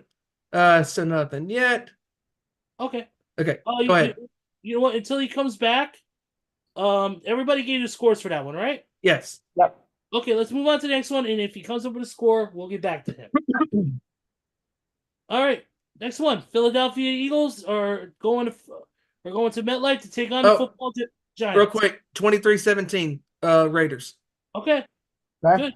Okay, so we got the Eagles going to New York, New Jersey to take on the Giants. All right. Kevin is actually picking the Giants in an upset. Really? He is picking the Giants over the Midget Eagles, 27-24. With a side note, he said 1-4 last 5 games. They are done, in all capitals. Well, okay. I know Philadelphia has not had a great stretch, but there's no way they're going to lose to the Giants. There's no way. Like, I know they're not playing their great football, but you got to beat the teams you're supposed to beat. And I think they're going to beat the Giants, but I'm on the drum. Wow. 23-20. You know what? It's going to be close, but I think it's still going to be pretty high. Not super high, but here's my score. 31, it's going to be 31-27. Whoa. Ooh. I think for the last game, I believe it's Tyrod Taylor, right? Yes, it is. Yes. I think Tyrod Taylor is going to put everything into this game, and he's going to go out there swinging. If he's going to go down, he's going to go down swinging. I think he's going to have a hell of a game, but it's still not going to be enough. Hey, Kevin's in the chat. What's up, bro? What up, Kev? Yep, we got 3 games to go. Whoa. Williams on the same way as Kevin. What? He's got the Giants over the I don't cares 20-19. Wow. I'm a fan of Apocalyptica. All right, 3 games to go and still 2 tiebreakers to give. I already know which one I'm going to pick. Hey. Oh, yeah, by the way, Kevin. I was going to play the clip. No, I'm kidding. What's up, buddy? Hope everything's good with you and the family. Hope you all are feeling better, man. Know that RSV was a bitch, so I hope you're all doing good, brother. Hope to have you back on the show soon. We need you here. We need you here, man. Joey's having to pick up the slack for both me and Steven. Yeah, Kevin sent me a message earlier in the day saying that he was helping his wife's grandma move in, so he had to haul her furniture off, and that he probably wouldn't be back in time for the show tonight. Dude, if I had to haul off furniture like that, I wouldn't be on the show either. Yeah. Yeah. Absolutely. Yeah, I know what that's like. Just did that this year. That's what fucked up my back even more. Moving sucks. That's a whole story. And real quick, shout outs to Deb. She's moving in today. Oh yeah, definitely. Dev, congratulations, and I hope the move goes well, and we can't wait to see what the new place looks like. Absolutely. Hopefully we'll see you on Zoom tonight.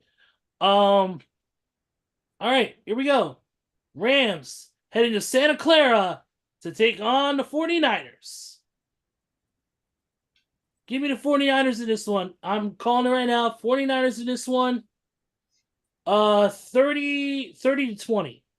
I think it's going to be a little bit more lower scoring than that because considering that the Niners aren't going to have their regular starters in. Oh yeah, that's right. Christian McCaffrey's not even going to play. Right. I still think the Niners still should have a chance to win this game. And really the Rams have nothing to play for except for pride. But I think it's going to be a close one still. I think the Niners are going to win. I'm going to go San Francisco 21-20, or excuse me, 24-20. All right. Kevin is picking the Niners over the Rams in this one, 20-17. And I'm gonna go with the Niners as well. I'm gonna go 23-17. Okay. Niners. All right. All right, 2 games to go and still 2 tiebreakers to give. So I'm going to go ahead and say that Sunday Night Football is going to be my chosen game. Ooh. Hey, Shawn Michaels just put out this tweet. New Year's Evil is off to a hard start. Just got a call from a former NXT champion who wants to stop by and watch the new main event. Whoa. Maybe it could be Andrade. Probably. He's a free agent as of today. He's no longer binding. But we'll see. On to the sports. Dallas Cowboys taking on your Washington Commanders, Joey.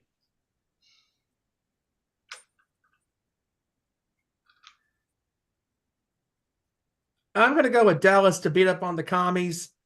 I'm going to go with Dallas. I'm going to go 33-7. All right, is that going to be your tiebreaker score, Steven? Nope. So you're going the same game as me, huh? Nope. I am going to go with the Texans and the Colts. Okay, so what was your score in that game again? 28-24, Houston. Alrighty. All right, you know what? Give me Dallas this one. Commanders are going to put up a hell of a fight this last game, of course. So they're going to put up a hell of a fight as much as they can. Give me them 31-14. All right, I'm going to go with the Cowboys as well. Hate to say it, but I got to go with the better team in this one. So I'm going to go with Dallas. I'm going to go 38-13. Ooh. And Kevin hit the absolute nail on the head with this pick. 20-17, William has the Niners. Cowboys 30-17 for William. Or 31-17. And real quick, before we get to the Sunday night game with Bills and Dolphins, William also was asking here in the chat, Ezra, who would you pick if you're the Bears at number 1 in the draft? That's a question I don't know because I'm somewhat familiar with the draft class a little bit. I try to do my research on college. It's hard to when I'm not only trying to balance my own home life, but also with all the wrestling that I watch too. Keeping an eye on GCW and New Japan and Ring of Honor and AEW, WWE. It's hard to balance some of that stuff, but to me, I don't know if I take a quarterback per se because I think Fields is pretty good. I mean, would we need if we could find somebody that's better and has all the tools and is coachable? Yeah, but I don't want to risk a draft pick over somebody that could be a complete bust, and then we lose Fields, and then the Bears are back to square one all over again. Yeah, that's true. I just don't know because the Bears have shown some progress. It's not been a good season for us, but we have shown glimpses of progress where we've seen the DJ Moore Fields connection work. We've seen things like that. We've seen, Khalil Herbert have great games. We've seen the defense lock down a little bit better. I just don't want to. I mean, if anything, we need another top receiver, or we need somebody on the offensive line. Because because that's the one stretch that the Bears have a problem with, is their offensive line collapses way too easily. Well, I will say, Ezra, if the Bears do decide to go offensive line in this with their first draft pick, then there are two huge studs out there. I don't know the guy's first name, but his last name is Fashanu from Penn State. Okay. That dude is an absolute stud. And then there's, I believe he's the offensive guard from Notre Dame, Joe Alt. Okay. Both those guys are complete studs. And I think that's what we need. I think the Bears, if anything, maybe a little bit of help on the defense. I don't know, because the defense is pretty solid. They could use one or two extra components, but that may be stuff we could get on free agency if we look good enough. But for me, the offensive line is the most important thing, and that's something I've noticed that's been a problem for the Bears the past few years. Is our offensive line doesn't have those studs per se that can help protect Fields and give him time to get the ball out, or for him to be able to maneuver, because we've seen it a million times where the pocket collapses and Fields gets fucking scrambled and hammered. And that's why I think I honestly hope my Commanders go quarterback with their first overall pick. Because I want Sam Howell to be scared. I want him to be scared going into this draft, knowing that his job is on the line. Yeah, his job is on the line. But speaking of Commanders, like I mentioned, Kevin hit the nail on the head with this team name. He's calling my Commanders the Washington Tanks, and he thinks they're gonna lose 28-7 to the 1-star rated Uber driver Cowboys. Wow, what a name! Damn. What a name! Bravo, Kevin, on that one.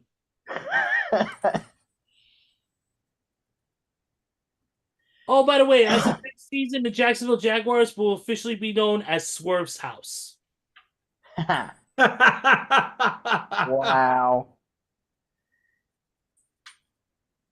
And yes, and the mascot will be Prince Nana dancing. All right, final game, folks. Final game AFC of the regular East title. Huh? The AFC East title is on the line. Yes, it is. The AFC East title on the line. Buffalo Bills heading to sunny Florida to take on the Dolphins. And I'm going to go and start off with Kevin's score on this one. He is going with a game-winning field goal for the Dolphins.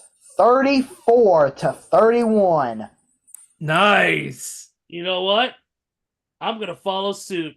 I think Miami's going to take this one. Sorry, Buffalo. Miami, I'm going to go. This is going to be crazy. 31-30. Oh.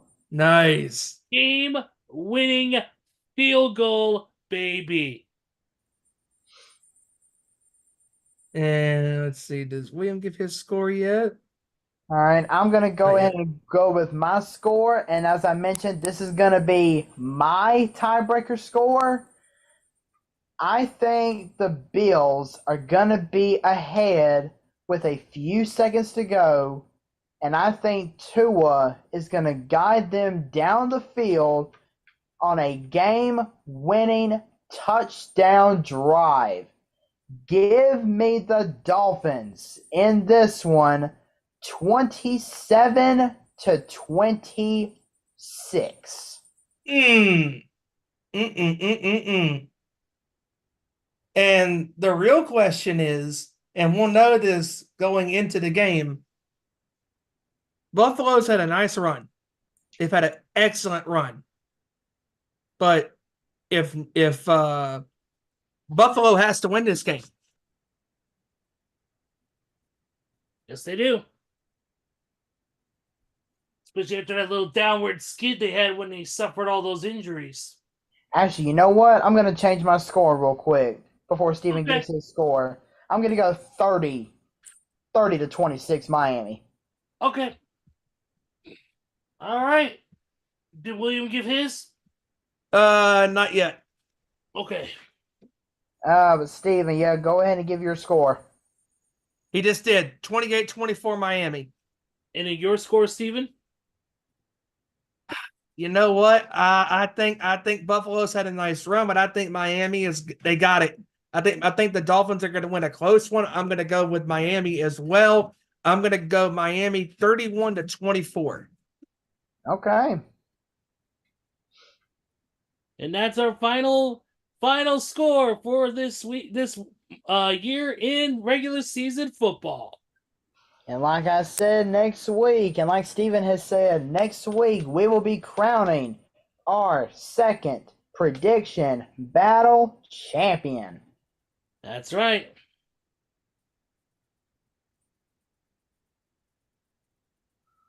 That's right, man. And it should be it's going to be a great It is. I mean, it's going to be a great season, great week, final week, a lot of competitive games. I'm excited. I'm excited to see what happens next, man. It's going to be, and then of course the playoffs will officially start. Wild card rounds and all that will start next week, as they should, right? they do That's next right. week. All But right. it will be interesting to see what happens this week, because that Miami Buffalo game to me is the most interesting game on the schedule, because we still do not know heading into this game on Sunday if Buffalo has a guaranteed spot in the postseason. We know Yep. if they win on Sunday, they do have a guaranteed spot. Yeah, but there's also a note saying that if Buffalo loses, they will need the Steelers and they will need the Texans, I believe it is, to also lose. That's tough. If they want to make the playoffs. It's going to be a tough one, man.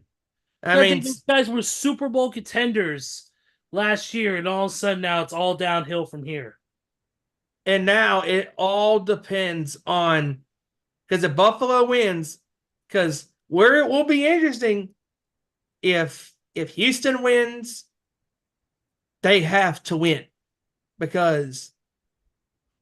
So do they need both to lose, or do they need one of them to lose? They need both. I think if I saw it today, I think it said both Pittsburgh and Houston. I think both of them have to lose. Yeah, both of them have to lose. Yeah, because that's the only way they're guaranteed a spot. Yeah, okay. So so that means if Pittsburgh and Houston lose, then it doesn't really matter what Buffalo does on Sunday night. Yeah, but if I'm Buffalo, you're rooting for the Ravens to slaughter Pittsburgh, and you're rooting for the Colts to get it done. It's and it's a shame, because Buffalo, going into this year was considered one of the heavyweight contending teams, possibly contending for a Lombardi trophy. That's And right. they've had to go on this uphill battle to climb to fortunately get back into playoff contingency. And they're here right now. They control their own destiny. They win, they're in, no matter what. They go to number 2, Miami goes to number 6. And that is that. But the pressure is on them. If Baltimore beats Pittsburgh, and obviously if Houston wins, that's where it's going to get very dicey. Is what if Pittsburgh beats Baltimore? What if Houston beats Indianapolis? That probably means probably the Bills are done, right? Because it's interesting. It's interesting. Yeah, it is. It's so wacky, but that's why we love football, because anything can happen. That's right. That's right, brother. All right, real quick before we go, a couple quick news notes to talk real quick in the world in the NFL. Unfortunately, Dolphins are going to be without their pass rusher, Bradley Chubb, who suffered a torn ACL. He is done for the year. There was also an injury. T. Higgins had a left hamstring injury last game. Return was questionable at that point. Devontae Smith for the Eagles, their wide receiver, suffered a mild ankle sprain on Sunday. Let's see here. Real quickly. Outside of barring any real big news, let's see here. I'm trying to scroll through all this stuff about the call. Oh, and William's also bringing up an interesting question here in the chat. How about the new football league? Oh yes, Yes. that's right. They announced that the XFL and the USFL are coming together to join the United Football League, or UFL for short. And of course, The Rock was on ESPN and Fox News to make that announcement, and as he was on Monday Night Raw. But anyways, you know what? I think that's great because this is kind of a modern, NFL AFL merger, which is great because that means there's more teams that will be involved. All the teams that are involved in the XFL and the USFL will now all be together under one league. And I think it's smart. Yeah, it is. It's very smart, and it's a great business decision for both Danny Garcia and The Rock. It really makes sense. And you know what? It's gonna be awesome to see how this all plays out. I hope it's a success going forward. I really hope it makes a lot of noise. And this will be in the springtime, correct? Yeah, this will be spring. This will be spring and into summer. So it'll end just before the regular season or preseason starts for regular NFL. So that way it does not interfere with their own television rights. So if you really think about it, we have football all season long. Which I'm excited for that. That gives us more gives us more enjoyable content to watch, but also gives us content to talk about here on the show. Yeah, because let's be honest. I mean, when there was no other major football league, just the NFL, it gets really tough because there's so many games in the NBA and baseball because these games are the seasons are so long and it's draining at times because you can only pick the top storylines out of these major leagues all day long, but the fact that there's more football for us football fans and sports fans to chew on, it's phenomenal. I think it's going to do wonderful business. I think this is the right move, and I think that these two leagues coming together to combine the UFL, I think this is going to be phenomenal.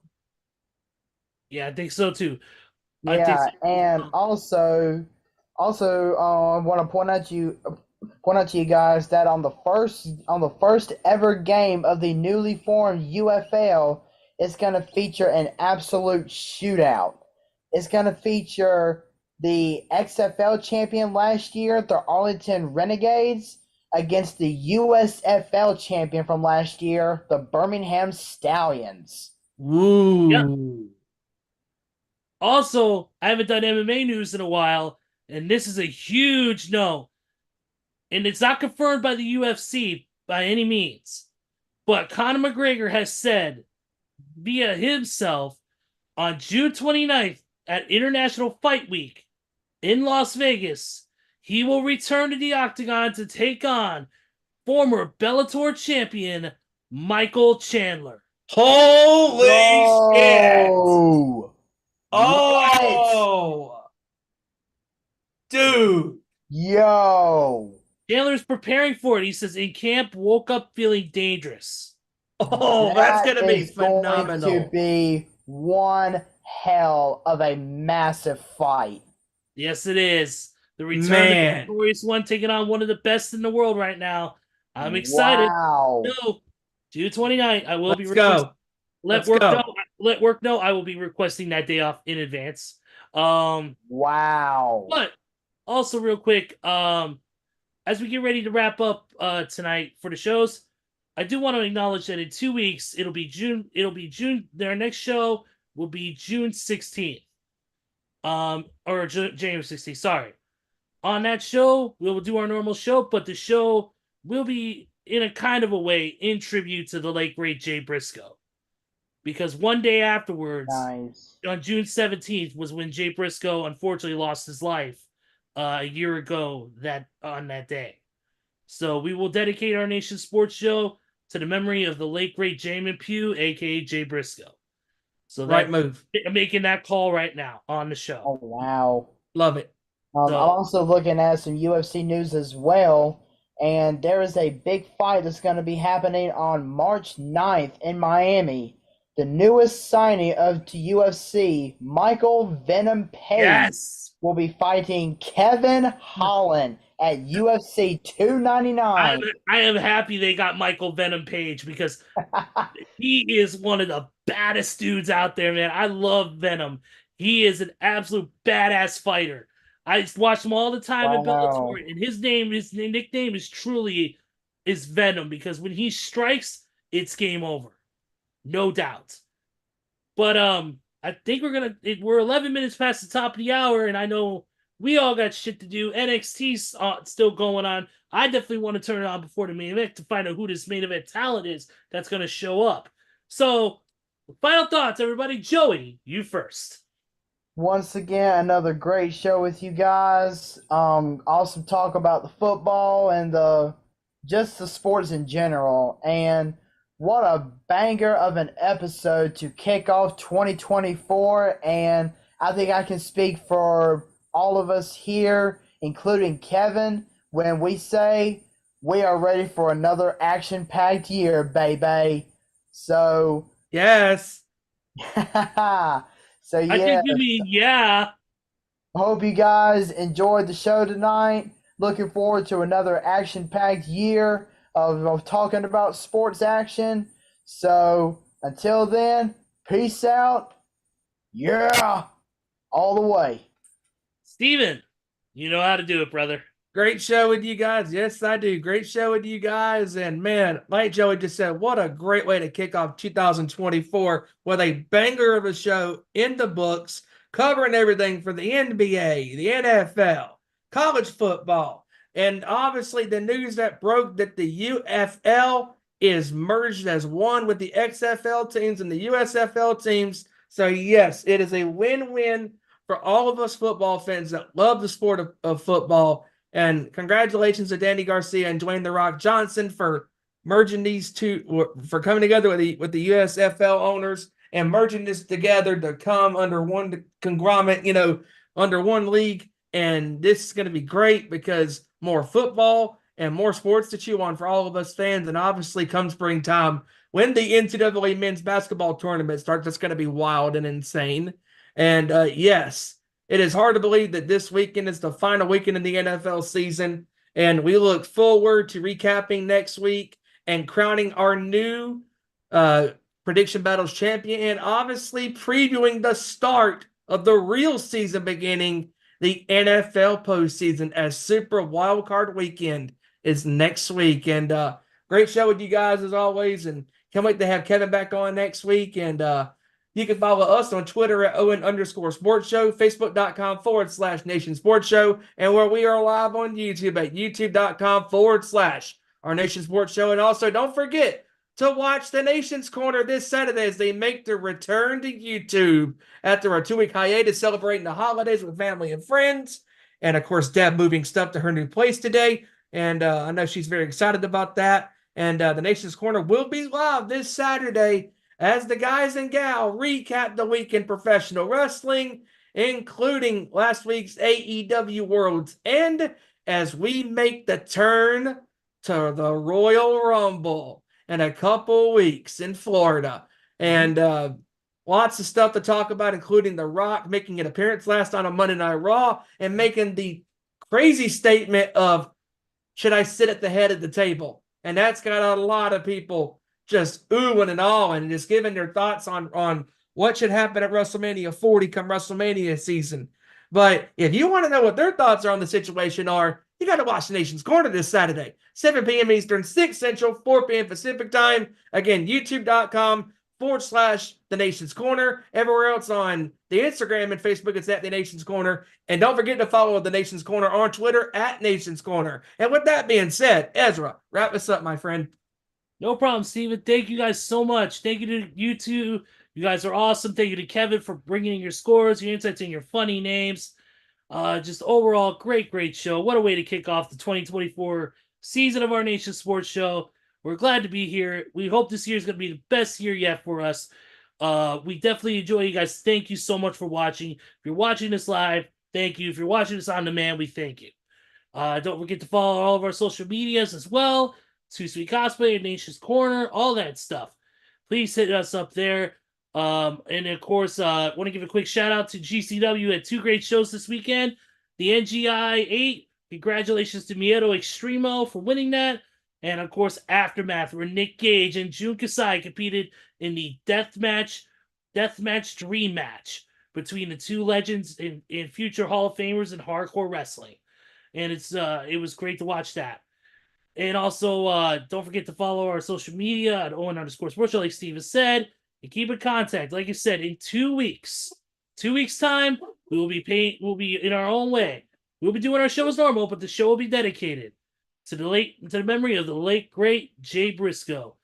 So until then, until next week as well for Wildcard Weekend, for Kevin Rory, for Randy Gyron, for Joey Thorne, and for Stephen Wyand, I am Ezra Vickery, and we will see you right here next week for another great edition of our Nation Sports Show. Take care, everybody. Have a great weekend. Have a great week. Enjoy the sports, and we'll see you all on Tuesday, same time, same YouTube channel. Reach for the sky, ladies and gentlemen.